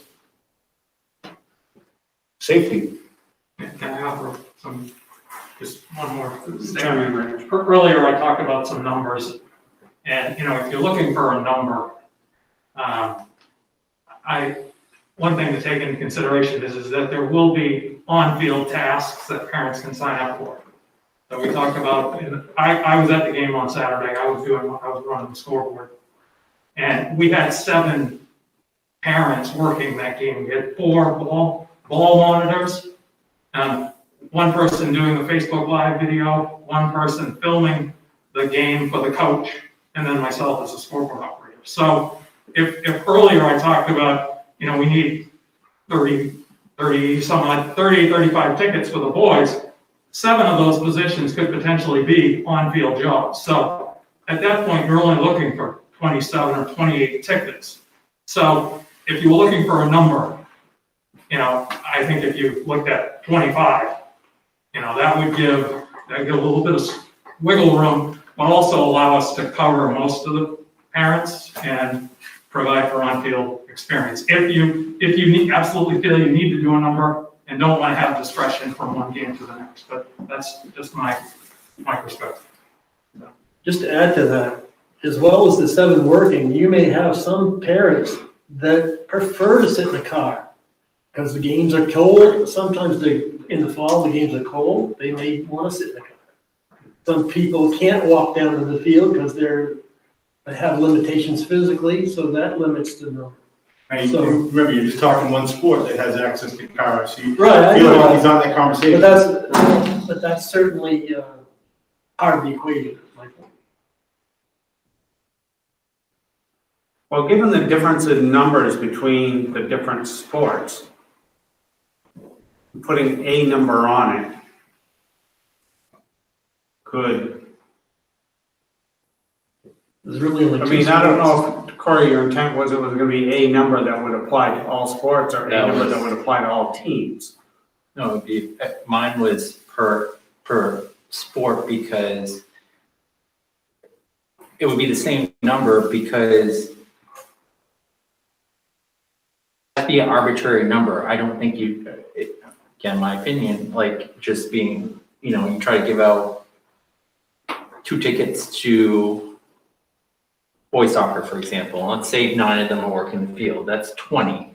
So you try to get 2 tickets out. That's 40 tickets, right? You're giving out to parents. And you're not gonna have 40 tickets available. Right, correct. Friday night, we're playing Messalonski. I will guarantee they have at least 35 players and 2 or 3 coaches. You're at 38. We have 12 workers. That gets you to 50. We have 30 players or 80. So you may not even have 20 tickets. I mean, so I don't think, if you're gonna set a number, it's gonna be less than 20. 'Cause- Right. So now you're really talking, 15 tickets, right. like you have. Some games will have more available, obviously, when you play a school that's smaller. And you do 15 tickets, you give 2 to senior parents because it's senior year. The remainder of those 15 I go say out we to. let the athletic director direct athletics, and then we don't micromanage the process. I don't think we're micromanaging. This is what we're here for. We're a board Well, to make a decision. that's what I'm saying. There's such a huge risk to that. My opinion is we let him tell us, we told him they can't have more than 100 because that's the CDC guidelines. But that's what you're saying, 100. I'm saying we shouldn't run it up to 100. And I'm saying And he's saying 0. So let's try to find a alleviate- compromise here. Let's Let's hear from alleviate. our other members. Yep. You going first? Oh, yeah, well, I don't know, it really doesn't, as far as how, I mean, I think you probably, have a lot on your hands, I mean, you know, I defer to you, well, for a lot of this. I mean, as far as these options, I mean, my biggest thing is all the parents getting this? Are they getting these rules? I can make sure they get them. They So- don't, yeah. so they I wanna can do see CM this. I wanted to see them first, obviously, before I share. I think that's a great idea, everything on here. And then I would also include, if compliance becomes an issue, spectators will no longer be allowed. You know what I mean? Almost the ultimate, we will just eliminate all of these three options and go to zero if these can't be met. And if every parent sees this and can reads all the rules and they show up and, I mean, you can start with the one parent who's not compliant. Okay, you're done. You know what I mean? Or you can put it delicately and see if he can, you know, get in line. But I mean, I would just have a tough stance. But as far as the options, I mean, whatever you guys think. But I think parents should have these rules, maybe even broken down as rules or general standards and expectations. I don't know, and then add in, you know, if compliance becomes an issue, there will be no spectators from this point on, or the board will get together and, you know, decide to just eliminate it altogether. So, I mean, that's my take anyway. As far as who gets the tickets, that's gonna be tough. I don't know. I think seniors, I guess, get priority. I hear what you're saying completely. I hear what you're saying completely. I don't think 92 people is gonna make a difference for 100, because he's still clicking. I don't want him to say, well, we only let in 92, that guy must be 93. Somebody's gotta be clicking, because we'll be at 104 before you know it. How comfortable do you feel making that call after an event saying, that was a horror show, I can't do this again? Well, obviously, I have a discussion with my boss and Okay. superintendent, so. So you feel that you I would could- make a decision in a vacuum, obviously. Right, because I think parents, especially seniors, I mean, I get what we're, the situation we're in. But if we follow the state rules, at some point it becomes a personal decision. You know, if you have masks on, you're socially distancing, we're under 100 people, the grandparents made that choice to come to that game. Does that make sense? Yep. So I don't want to say no spectators because the state's saying we can, legally. But I mean, I'm concerned about you being the guy at the front gate. I appreciate that. So if it doesn't go well, I don't want to look at you and say, we'll do it again. Tell me how the next game goes. Jim, are you willing to assume the duties that, I mean, you feel like it's a fair thing? Yeah, I think that's my job, yeah, absolutely. Oh, gosh, no, that's like, what's his name? Grady Little, walking out to Pedro Martinez in 2003 saying, you ready to stay out here one more inning? And he gets shelled. No, that's not Pedro's decision. It's the manager's decision. We are, in this case, assuming that role. Okay, well, that's your vote, I guess. That's the purpose of a board, is oversight. I just think doing a fix makes it easier for Or just Jim give as the well. seniors tickets and be done with it. Well, I think if we give them a fixed number. So you'd have to go on the lowest number possible with the rosters, right? Because no, but I think we could hit, like, if we said senior parents get 2, and then we have 10 additional tickets, right? Well, we don't even know if we have that. I mean, Well, on a based on given what you were game, saying. the reason I say that is, yeah, that's also bring probably 35 players, 2 or 3 coaches, and 37. Right, so that's what, 66? So let's say, how many seniors were there? 4 for It's like 12 workers. 8, okay. Well, I'm just going by these numbers. So, so what were we at? So how many for Meso? I mean, if Meso boys bring what, I would say 35 they usually bring. So that's 66 plus 12 workers, so we're at 78. And you only have 2 or 3 coaches. Okay, so we're at 81, so now you have 19 people, so all of a sudden parents show up at the gate, and you gotta tell 30 parents, hey, you gotta go home because we only have. We're gonna issue the tickets tonight, at least 2 the night before, maybe 2 nights before, so the kids will know. I mean, all we're gonna do is check tickets. They don't have tickets, we're not gonna allow them in the venue. Again, soccer's lucky they can sit in their vehicles. Right. So if you were to go tickets to seniors only, you'd be guaranteed to come in unless Meso brings 70. You'd be guaranteed to be able to put senior parents there. That's what you guys decide, yeah. No, I'm asking if logistically that would be capable. I would, yeah, because I think 5 seniors. Yeah, boys, that's what Or so you're talking e-tickets, that's what you wanted to do it, sure. I mean, Well, no, but I mean, I think what he's saying is if you take the math of the biggest numbers you could have between the teams, the coaches, the officials, ball boys, the whole 9 yards, that you still got 10 tickets to give out to the seniors, parents. Right. I mean, that's still doable, I think, in our greatest numbers. I think that was the point That we were was trying to the make. point, and just go with option number 3. Yeah, I would say that. But that's assuming that's the biggest team and the biggest whatever. I mean, going to just take that point a little further, you could, if the girls soccer team is playing, I don't know, somebody, Lawrence, that has a small roster and whatever, you could be, if you use that number only or seniors only, then that's potentially 20 some odd parents that don't get to watch their kids play. They can Or stream more. it. They can stream it. I mean, Yeah. Well, I'm just we can't throwing out there that's. we can't what if everything. We can't what if everything. We set a standard and we meet the standard. If we're not willing to say no spectators, then we limit it to the parents of seniors.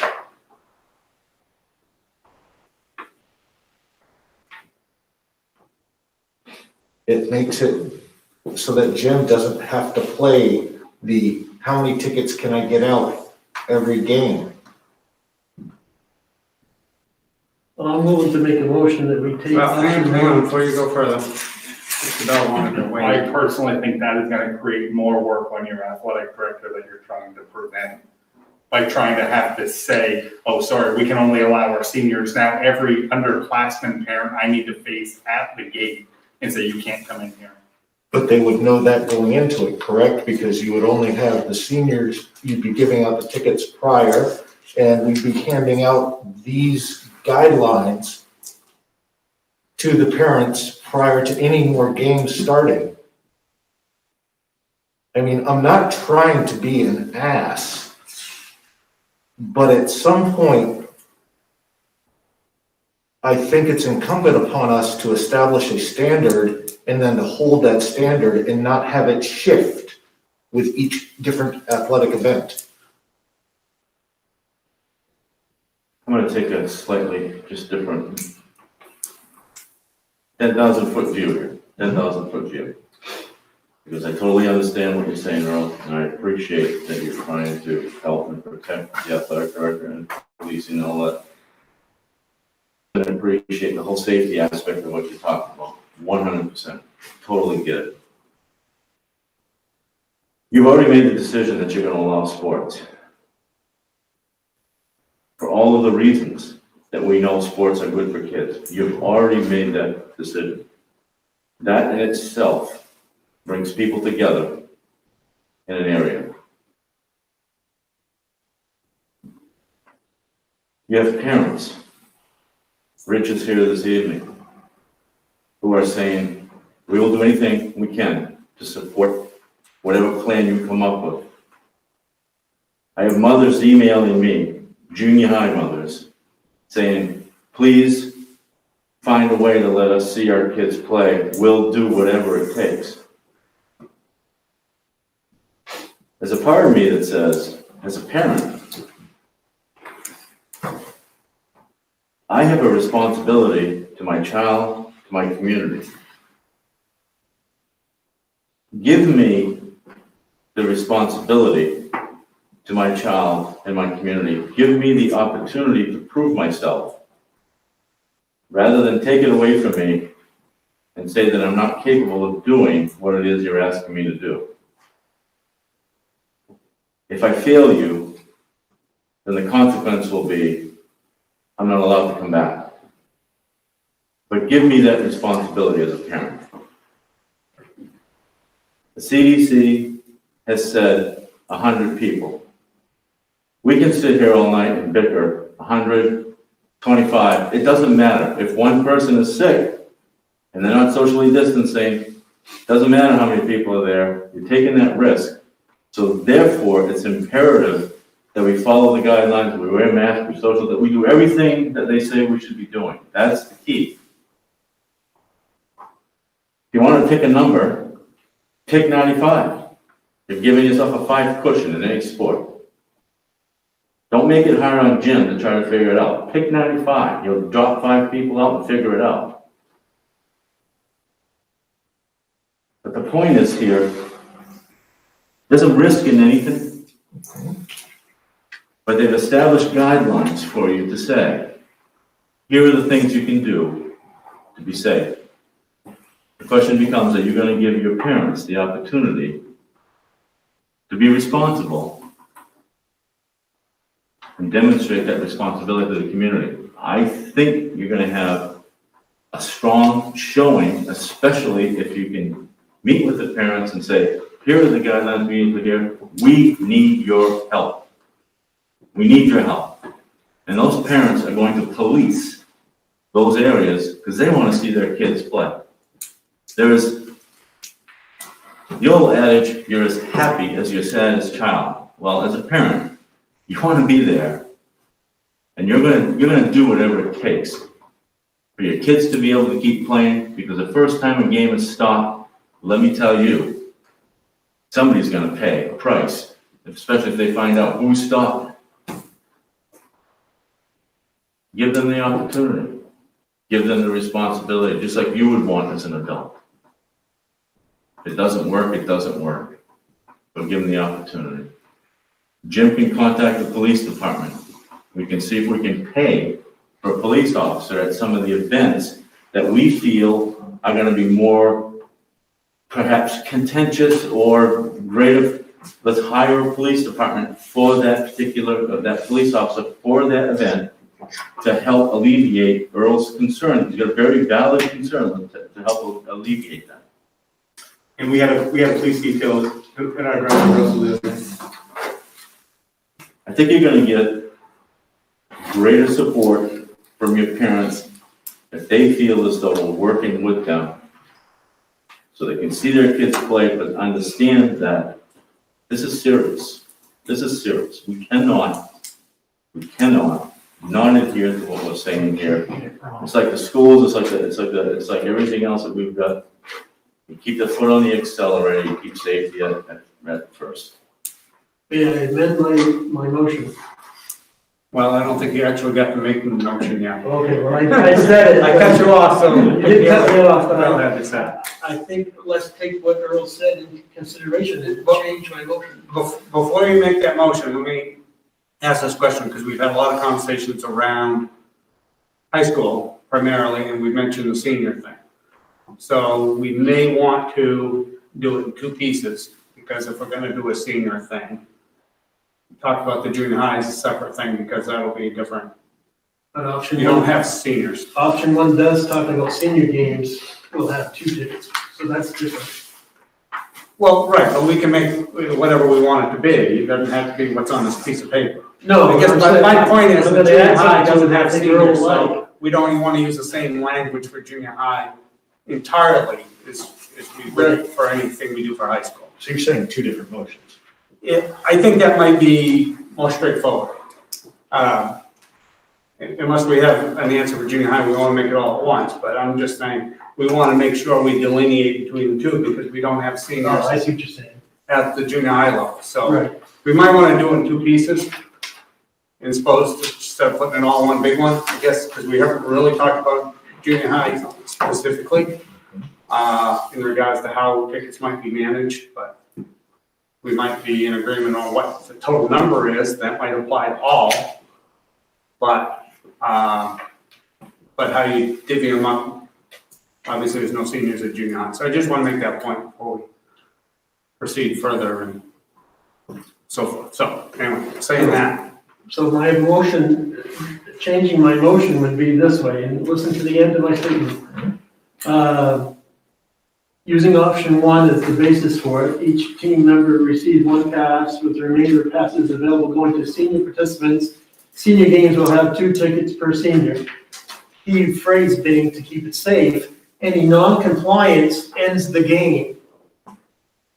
And it's already in the rules above, non-compliance results in stoppage of, and if you can't solve the issue immediately, the game is over. And if the other team is aware of that, which they will be before they even show up, then your safety rules must be met or they're gone. I add that to the motion. Just put the seniors getting the tickets Yeah, first.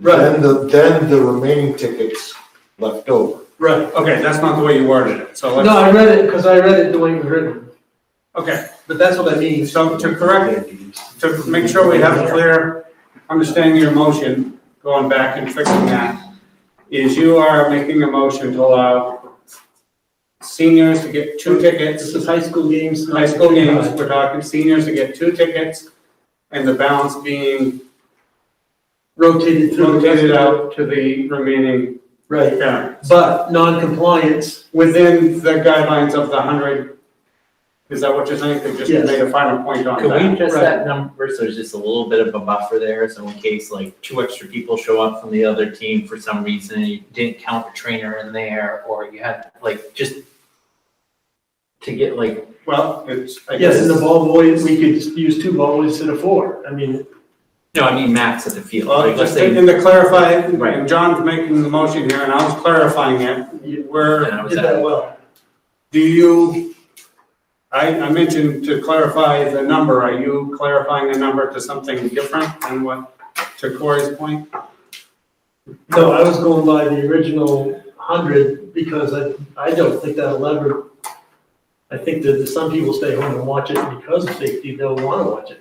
So I'm not really worried about it between. Okay, so, just to clarify, so we all have an understanding of the motion. 2 tickets for each parent, senior parent, and then 1 ticket, well, the remaining tickets available within the guidelines of 100 go to other parents of the remaining players. They don't have to be parents, but. Well, grandparents. go to the other, excuse me, go to the other students, Right. let's put it that way. Players. Well, let me back that up again. We're giving 2 tickets to the senior players. Because we don't know what their arrangement is, whether they have 2 parents or they have, Right. they're raised by the grandparents or whatever. I don't want to be specific on parents. Right. Correct. 2 tickets to senior Players. players, And man, 1 for, you can't- and then for 1 for each do we have any remaining. managers on these teams? So we don't want to. But they're part of the team. Team, right. Yeah. So players move into our participants. Yeah. Okay. Do we have a thorough understanding of that now? No, No, yeah, no, All right. definitely not. motions for me. All right, let me, I think you got it. Go ahead. As I understand the motion, the motion is that 2 tickets will go to each senior participant, that includes managers and players. And the remaining tickets available within the parameters of the 100 allowable would go to remaining participants on a rotating basis. Never to exceed that 100. Never to exceed the 100. I had 100 in it. Or to Corey and Peter's point, we can lock it at 95 or 98. Well, his motion was within the 100. Right. So Okay. I'm just going with what, Okay, that's fine. where we are with that currently. Now, if somebody wants to amend, call for an amendment to the motion after we get a motion, well, you have, If you're gonna peg your number to the CDC recommendation, is it better to say not to exceed the CDC recommendation as opposed to the number? In case the CDC recommendation changes, you won't need another school board meeting. Good point. Yeah. Very good point. Yes, Yes. Yeah. yes, very, very well. What he said. That just saved me an hour one night. An hour? Man, we're on this one for. did you just wake up? Well, yes, all right, well, let me. I agree with Will. I got it. Motion to allow 2 tickets to the senior participants and the remaining tickets go to the other players not to exceed the CDC recommendation. Okay, well, let me comment on Will's suggestion for an adjustment. If that number goes up, the way the language is written, the seniors still only get 2, and all the other players get however many. And they can hand their ticket to the senior if they And want just, to. just saying, if it goes to 50, then, well, nobody gets anything, but I'm just throwing that out there. Yeah, Thanks, Will. that's fine. So, I guess we'll have the hour meeting Right, Rich? after all. Yeah. chances are it's not changing, so, but duly noted. So I'll second. So we have a second from Nate. Are we all good with the, Who's making the motion? I think the Joe made the motion, motion, I was just I'll clarifying. second it. Yeah, I'll turn my thing around so you can read mine. Okay. All right. We have a second, we have a motion. Do we have any other discussion related to the motion and second that's on the table? Okay. Hearing none. All in favor of the motion that we beat to death, I think, that we presented?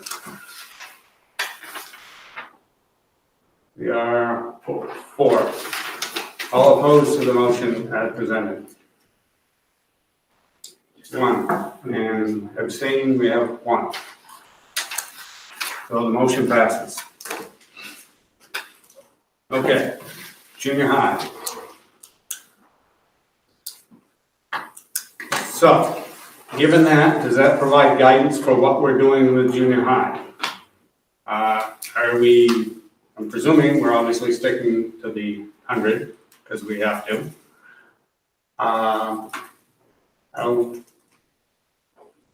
The numbers being such as, and if we're eliminating the senior thing, then 1 ticket per participant on a rotating basis until you hit the number. We haven't seen the numbers, but. Right, You don't know what the number is? I won't know until both sessions, Right. And you might need to say side because you might have some unknowns in there, but you can't go over the 100. I think it's gonna be a lot easier in junior high, you have less athletes, so I think we can, if you guys give us guidance to the CDC guideline, that we'll do that. Okay. So, given what we just went through before and some minor adjustments, does anyone want to make a motion to that effect? Or I can make a motion. I make a motion. I usually let everybody else do it. I'll make a motion that we, for junior high, allow 1 ticket per participant to be distributed on a rotating basis within the, do not exceed the CDC recommended attendance requirement. That's my motion. Do we have a second? Second. We have a second from Nate. Any other discussion? No, Questions? why did you say 1? I'm just curious where you're coming from. Why don't you just assign 2 per student and call it good? Well, I think I want to make sure everybody gets 1 first, and then you start back around with a second. Okay, I didn't hear that part of it. Maybe I could amend, or do I need to? No, I just need to amend that.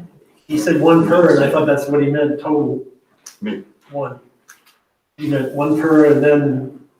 Well, let me back up. Let me amend that motion then. You don't mind? So I'll amend my motion that 1 per participant, and then as others available, that you start back through it again and distribute the tickets available within that CDC guideline. Okay, so I amended it to that. Second. So made a second the amendment. Any other discussion? I'll make sure I get this straight. Motion to allow 1 ticket per participant to be distributed on a rotating basis, not to exceed the CDC requirements. 1 ticket Per participant. per participant, but we did allow that he could go back through. To be distributed on a rotating basis. So you gotta rotate it through. The remaining tickets. True. Right, okay. Not to exceed the CDC requirements. Yep. We good? Okay. All clear? Anybody have any question, comments before I call the vote? Okay, all in favor of the motion? As amended, I guess. We have 4. Opposed? Oh, excuse me, I already voted.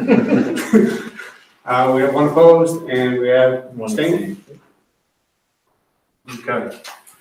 All right.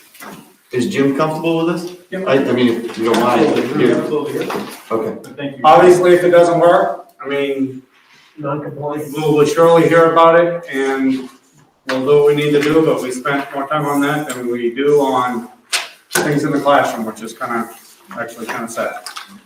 But you're also gonna get this to every parent. Yep. So everyone will know what they have to comply to. Okay, all right, let's keep moving because this is going on way long. All right, alternative fall varsity football. Yep, Coach Wallach and Coach Littlefield, they want to play a 7-game schedule, 10-game schedule for 7v7 football. They're going to play against local schools.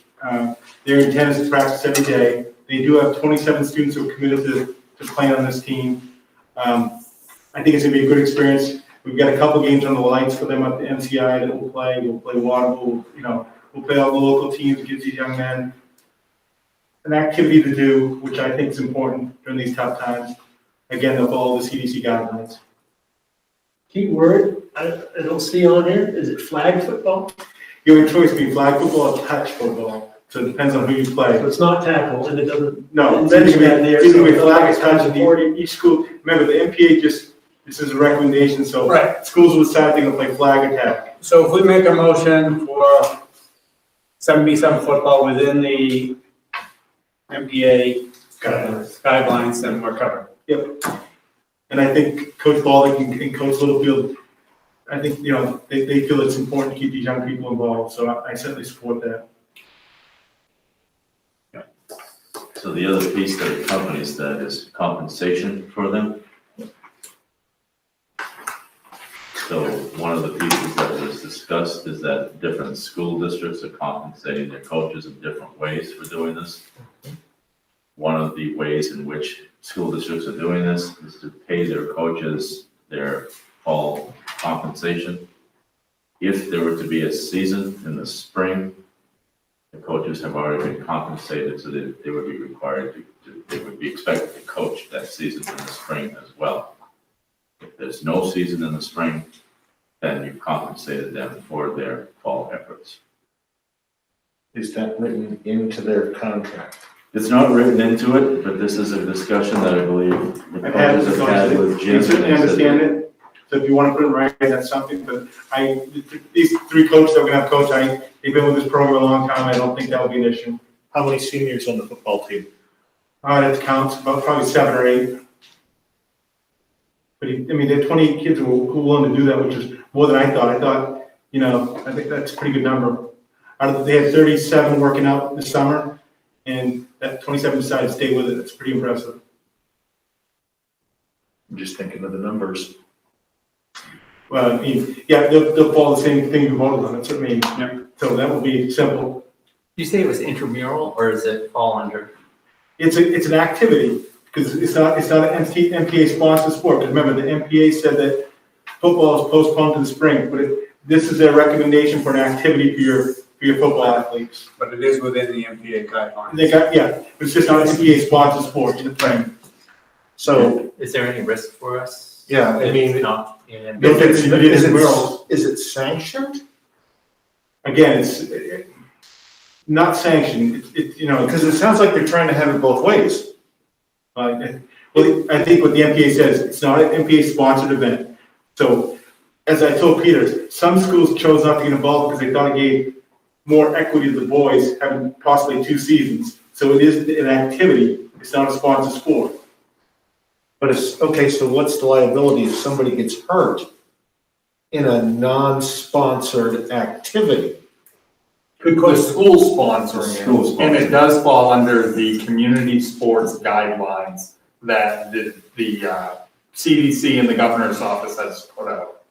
It's just not, there's not an actual MPA season for flag football. 77. So the school doesn't incur any liability.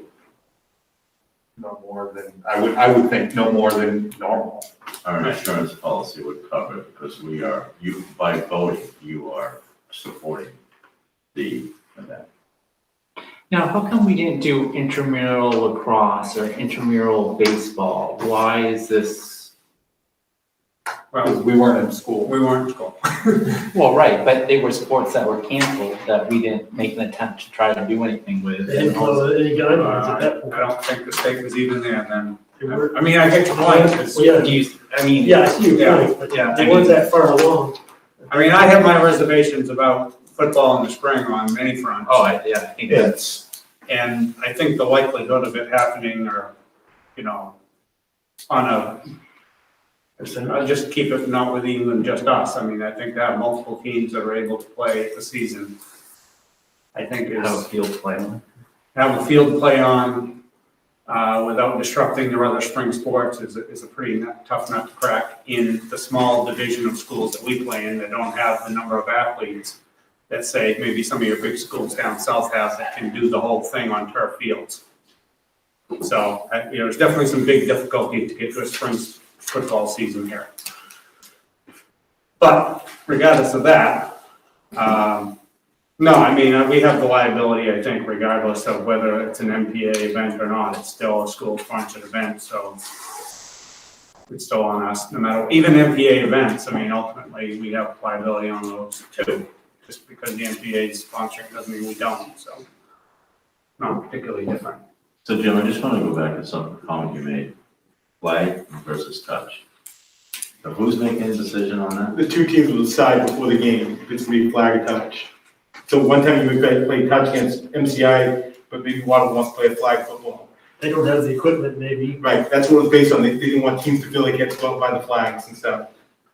I guess the reason I'm asking that question is because I've had some touch football games that have gotten pretty rough. Happens on the playground. So that's, I guess that's a serious. Yeah, no, this is something we discussed, yes, and that would be really a reason you want to do tag football. I mean, that's ultimately. So if the board says they're gonna do flag, and we're gonna do flag football, that's what our kid says, you have to arrange that with the other team. Right. That, And make sure both teams have all the equipment. because I'm not sure how you stop. I'm not sure how you account for touch football when somebody said that. You are gonna have real officials at the game. The MPA's recommend you have 3 officials at the game, so if the game got out of hand, you would have officials on the field to police it. No different than a regular game. So to that end, because I'm not that familiar with what the rules are that they'd be using, to assure, I mean, are there rules for, one thing, touch is one thing, but the touch is leveling them. I'm sure the rep would. And landing on top of them, I mean, are there rules to, because the risk factors are different, like to Peter's point. Are the rules such that they can't do that? I think that the officials of the game would obviously control the game, the spirit of the game. If they felt it would get out of hand, they would make that kind of call. How many other schools are doing Most schools are doing it. I mean, we're just gonna play a fairly local schedule. Probably the furthest we go is MCI, and that's just because we want the kids to have the opportunity to play in the lights. Well, I asked the question because I was at the tech center this afternoon at 4:00 and Waterville was up on their team was up on, and they all had flags on their belt. So that's why I was asking. I would assume most teams are gonna go flag football.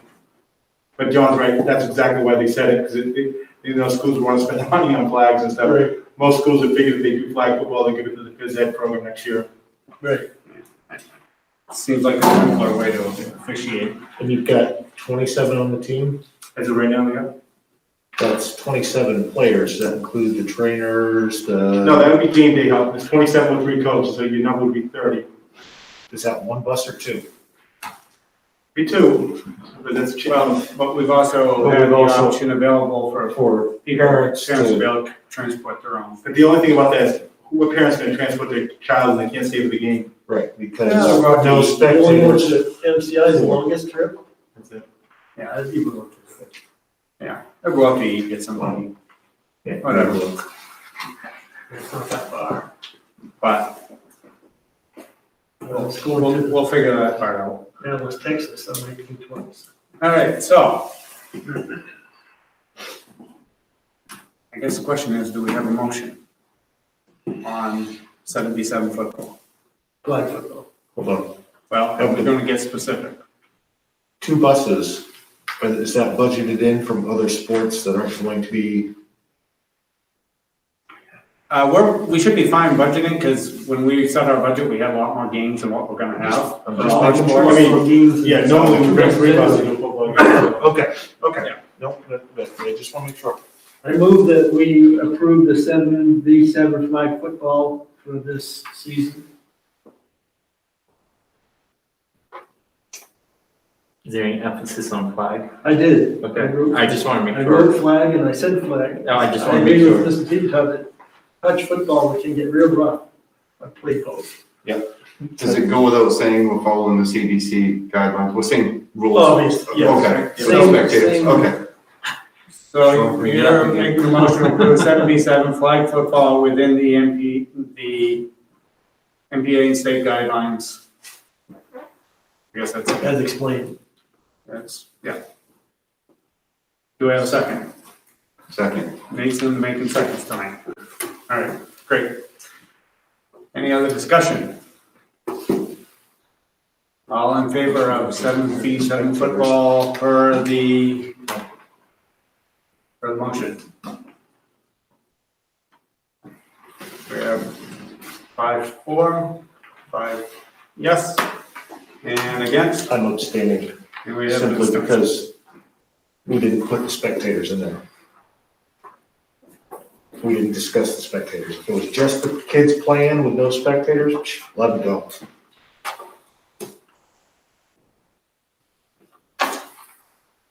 Okay. Just to clarify something, so Earl's not mistaken, I don't want him to think that we had already discussed spectators in all sports. No, we didn't discuss spectators in football. We discussed spectators at the list that Jim gave us. Oh, And I don't think you want to go through a spectators. but if the list doesn't include football. It's only 9:30. We have plenty of time. Okay, well, just to clarify the point, The list doesn't include football. So, just to clarify the point, I guess I'll make a motion that we approve spectators as per our other sports for 7v7 football. second. We have a motion, we have a second. Okay, any other discussion? Okay, all in favor? Okay, we have 4 yes, opposed, 1 opposed, abstained. Yes, you mean, I'm saying. Okay, very good. Who made the motion? I mean, I seconded it. don't second it. 4 yes, 4-1-1. okay, so we clarified that point, just to be sure. Okay. New business. We're roaring through here. Extracurricular activities. Take one pass around, please. Usually the first meeting of the school year is a little long, but I think we're only getting We were sitting in the wall, going where it was. I'll let you run out now. Yeah, well, thanks, everybody. Thanks, Rich. Thanks, Rich. Thank you, Rich. Which where? Oh, you're great. All righty, I'll try to be quick. Had a conversation with Peter last week or so about extracurricular activities and trying to come up with something for all high school extracurricular. That way we don't have to come back and have meetings every time a new activity starts. I sent it to Jason and to Erica as well for their feedback as well. And so this is kind of what we came up with. that all after-school activities under the approval of the building principal would be allowed to meet after school as long as the guidelines outlined in the Winslow Public Schools reopening of schools and individual school handbooks are followed. This includes participants will need to ensure social distancing protocols, adhering to the maximum number of students in one location, masks must be worn at all times by students and staff, sharing of food will be prohibited, food cannot be eaten in the classroom unless the advisor discusses with administration, and all safety guidelines can be put into place. Participants are limited only to Winslow students. Meetings and competitions can only take place at Winslow schools until further notice. And changes to the Winslow Public Schools extracurricular COVID-19 restriction guidelines is subject to change between building and district administration due to changing state mandates and guidelines. Any other questions? John? Are all these activities indoors? Correct. Outdoor club? They're all indoor. They're all indoor. You're talking for the high school, it'd be like math team, civil rights, Bay Straight Alliance. But like the outdoor club or whatever is outdoors. Outdoor club would have to be outdoor just by the name of it. Right. But still you get the same school-wide restrictions and guidelines. Correct. Student council, Renaissance, those type of things, in addition to the ones Chad mentioned. Sure. And this would apply to all schools, so. Right. Okay. And basically what I want to point out is that last piece that you're giving the approval for Mr. Tivitot and building principals, that if things change, we can just deal with it. And obviously, if he thought that it needed to come to the board, it would come to the board. I mean, my thought is I have a lot of faith in you've done all these things to get the schools open, that you're not gonna do something completely different for extracurricular. It's gonna be less than that. Pretty sure math team going is probably not gonna be as controversial as some of the discussions tonight. Yeah. Maybe. Do we need? Although I did have to put the food piece in there just for math teams. So. Yeah. Well, that's true, they eat well, right? They do. The only, I don't know, what about spectators at the math meeting? I don't know. Don't even start. Well, but does this Just gonna include say. drama? You already talked about drama. Yeah. Yep. Okay. Any other discussion? And yes, at the middle school, Ben has a similar plan to Jen, I can share. I can read the lengthy email, but it applies to all the safety protocols that Jen went over. A lot of live streaming, kids are sent scripts home, in addition to all the protocols that Chad just read. add the word federal before state, all changing federal, state mandates and guidelines.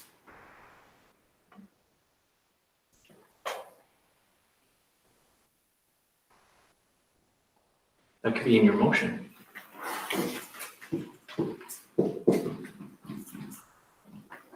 He has a point. Would you like to make a motion? I make a with motion. that amendment. I make a motion that we accept this and add the word federal due to changing federal and or state mandates and guidelines. Duly noted.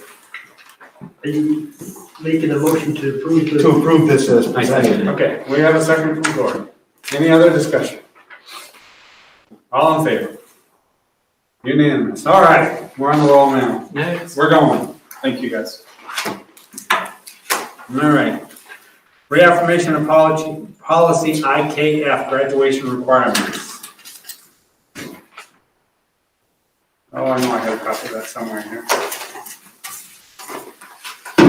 In your package, you get a copy that there were some changes to it, most of it were dates, but there was nothing in there that was significant, so the policy committee recommends it, that they reaffirm. If, the one question I had was the half a credit in science. How did that change? What exactly does that change? So that changed well before I got here, right before I got here, so I've been here 8 years now. They took, I believe at that time, biology into 3 separate sub-courses that are all a half a credit each. So that's where you got that extra half a credit. Was that the biology or the freshman sciences, which are 3 different things? I'm gonna look at Mary and say which one came first. the chicken or the egg. Mary's still And here. then we changed chemistry to 1 credit because we took the lab off or whatever we did with that. Right. She's asleep behind the monitor. Yeah, he's behind the monitor. I thought biology was the last. I thought they did the freshman science courses first and then biology, but I might be wrong. Well, I think the biology can replace, but generally speaking, there are those 6-semester courses. Biology may take the place of some of those, but this was because the lab is embedded in every single part of it, as opposed to something where it was, you had a half credit that was a lab, would be my sense about that. Because as a freshman, you've got to take, well, you need to take the 3 different science courses, and the only way out of that is if you're going to take. No, there's 6-semester courses, some of which can be, you can take up honors biology as an equivalent for a couple of those other ones. Right, yeah. And everybody is required to take 3 credits, 6-semester courses of one sort. Okay, all right, that was my question.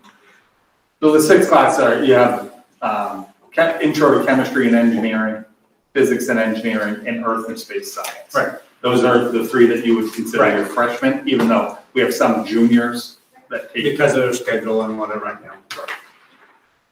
Yeah, I think my daughter took science as a junior. And then biology, you can either meet by taking honors biology, which has a lab, so that's a credit and a half, or you can take biodiversity, genetics, and then ecology. Yeah, those are all half credit courses. Yeah, okay. So one of those added another half a credit. Yeah. Okay, so it's in line with what we're doing now. Correct. Okay. Any questions? Any other questions? Okay, all in, well, we need a motion.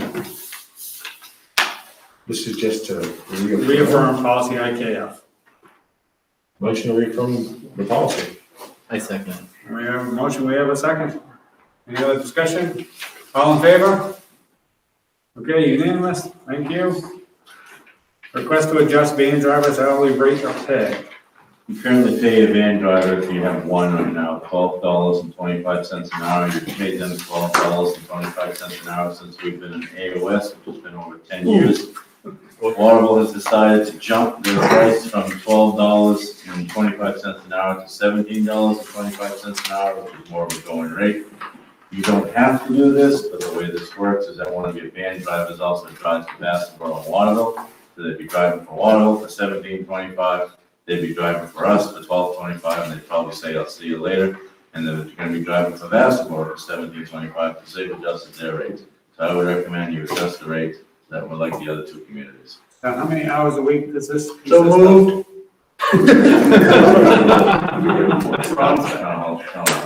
Yeah, I didn't think it was, not a full time. It's not, and financially, it's within the budget, no issues. Sure. All right, we have a motion? I move that we make that change right away. Okay. To We have a what? second. 1725? 1725. Second. Second, we have a motion, we have a second. Yeah. Any discussion? Nope. All in favor? Unanimous, all right, we're moving. Vote on appointments. These are all the appointments that you have. There's nothing that jumps out at you there. One of the first ones, just want to explain, because you haven't seen this. Rachel Jones is the autism program coordinator. We did ask for her to have this new position. I met with Mike in the association. The reason being is that she has 11 ed techs in her room. And so she's monitoring and organizing the work for 11 ed techs. We sat down, we talked about this, and we said that if this position has more than 6 ed techs, we ought to give them that percentage of the base like we do other people who have, not for each individual field, just a straight percentage. So that's what that is.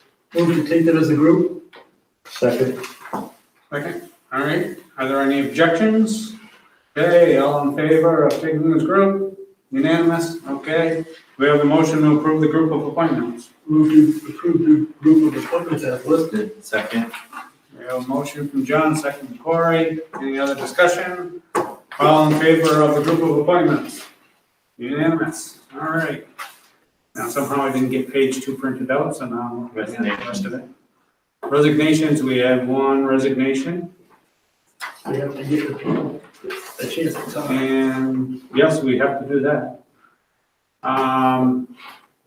Before we get to that, other business, Mr. Hensby's hanging in there. Can I just quickly add that Mike Portwine did he work here as a coach for 5 years, but he had 27 as a coach before he came here, so that's quite a obviously, history of knowledge of.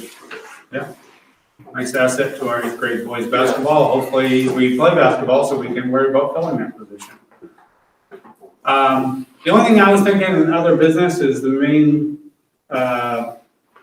school board, well, the delegate, I was appointed as the delegate for the Maine School Board Association's annual meeting, which comes in October. Do we need to do that by vote? Because I know I'd never seen the paperwork before until we submitted it last year. I think it's supposed to be by vote. Yeah, is that one of the pieces that we've done with the other committees? Can we do it then? I think that one has to be by vote, so. Anyway, I've been, we did the appointments at the beginning of the year, I know it's appointed, but. You need a nomination, is that what you mean? Yes, if you'd like to vote to appoint me to the, as a delegate for the Maine School Board Association's annual meeting. So moved. All right. Second that. Motion and a second. Okay. Any discussion? Anybody else want to do it? No way. All in favor? Not a chance. This should be interesting virtually because it was pretty interesting live. What is it? October. It's right at the tail end of the annual Maine School Management Association conference. Fun. All right. So that was all that other business. Public comments. If there's anybody out there who wants to provide public comments, call now because we're not hanging on very long. While we do that, see, our next meeting is October 19th, right here at 6 o'clock. Hopefully it's shorter. Joel, did you want me to say the number? Yes, if you'd like to say the number.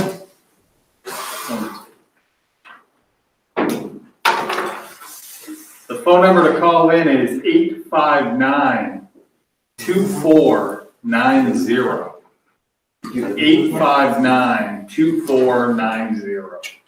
Okay. 2 minutes. So you've got 1 minute to call in if you got a public comment. If the line's busy, then try back because somebody else beat you to it.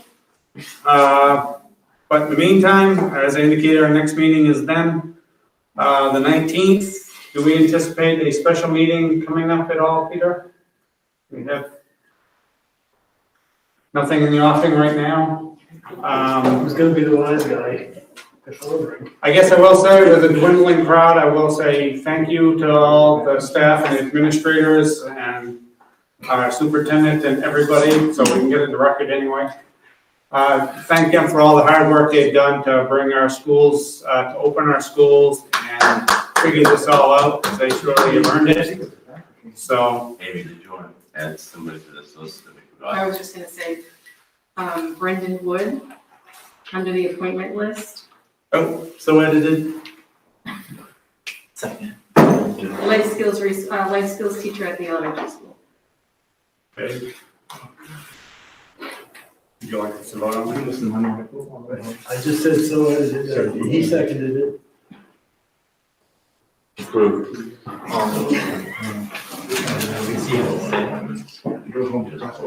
Let's go over Brendan. Or do we just take it individually? We should vote.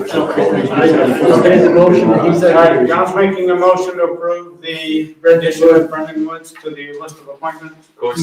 He seconded it. Lori's in a second. All right, all in favor of Brendan Woods for that position? Unanimous, good, we're official. The phone has not rung, so I guess we don't have any other public comments. And I think we're done. If somebody really wants. I'll make a motion. You're not gonna abstain from this? No. Okay. Just check. Careful. Wait a second. Do you want me to? Come on. Second. I don't have a second. I'll make a second. Yeah. I'll let Jeff make a second, all I right. don't wanna leave. All right, all in favor of adjournment? 2 more hours. John? Oh, yeah. All right, all right. Thank you, everybody. Sorry it took us so long. Yeah.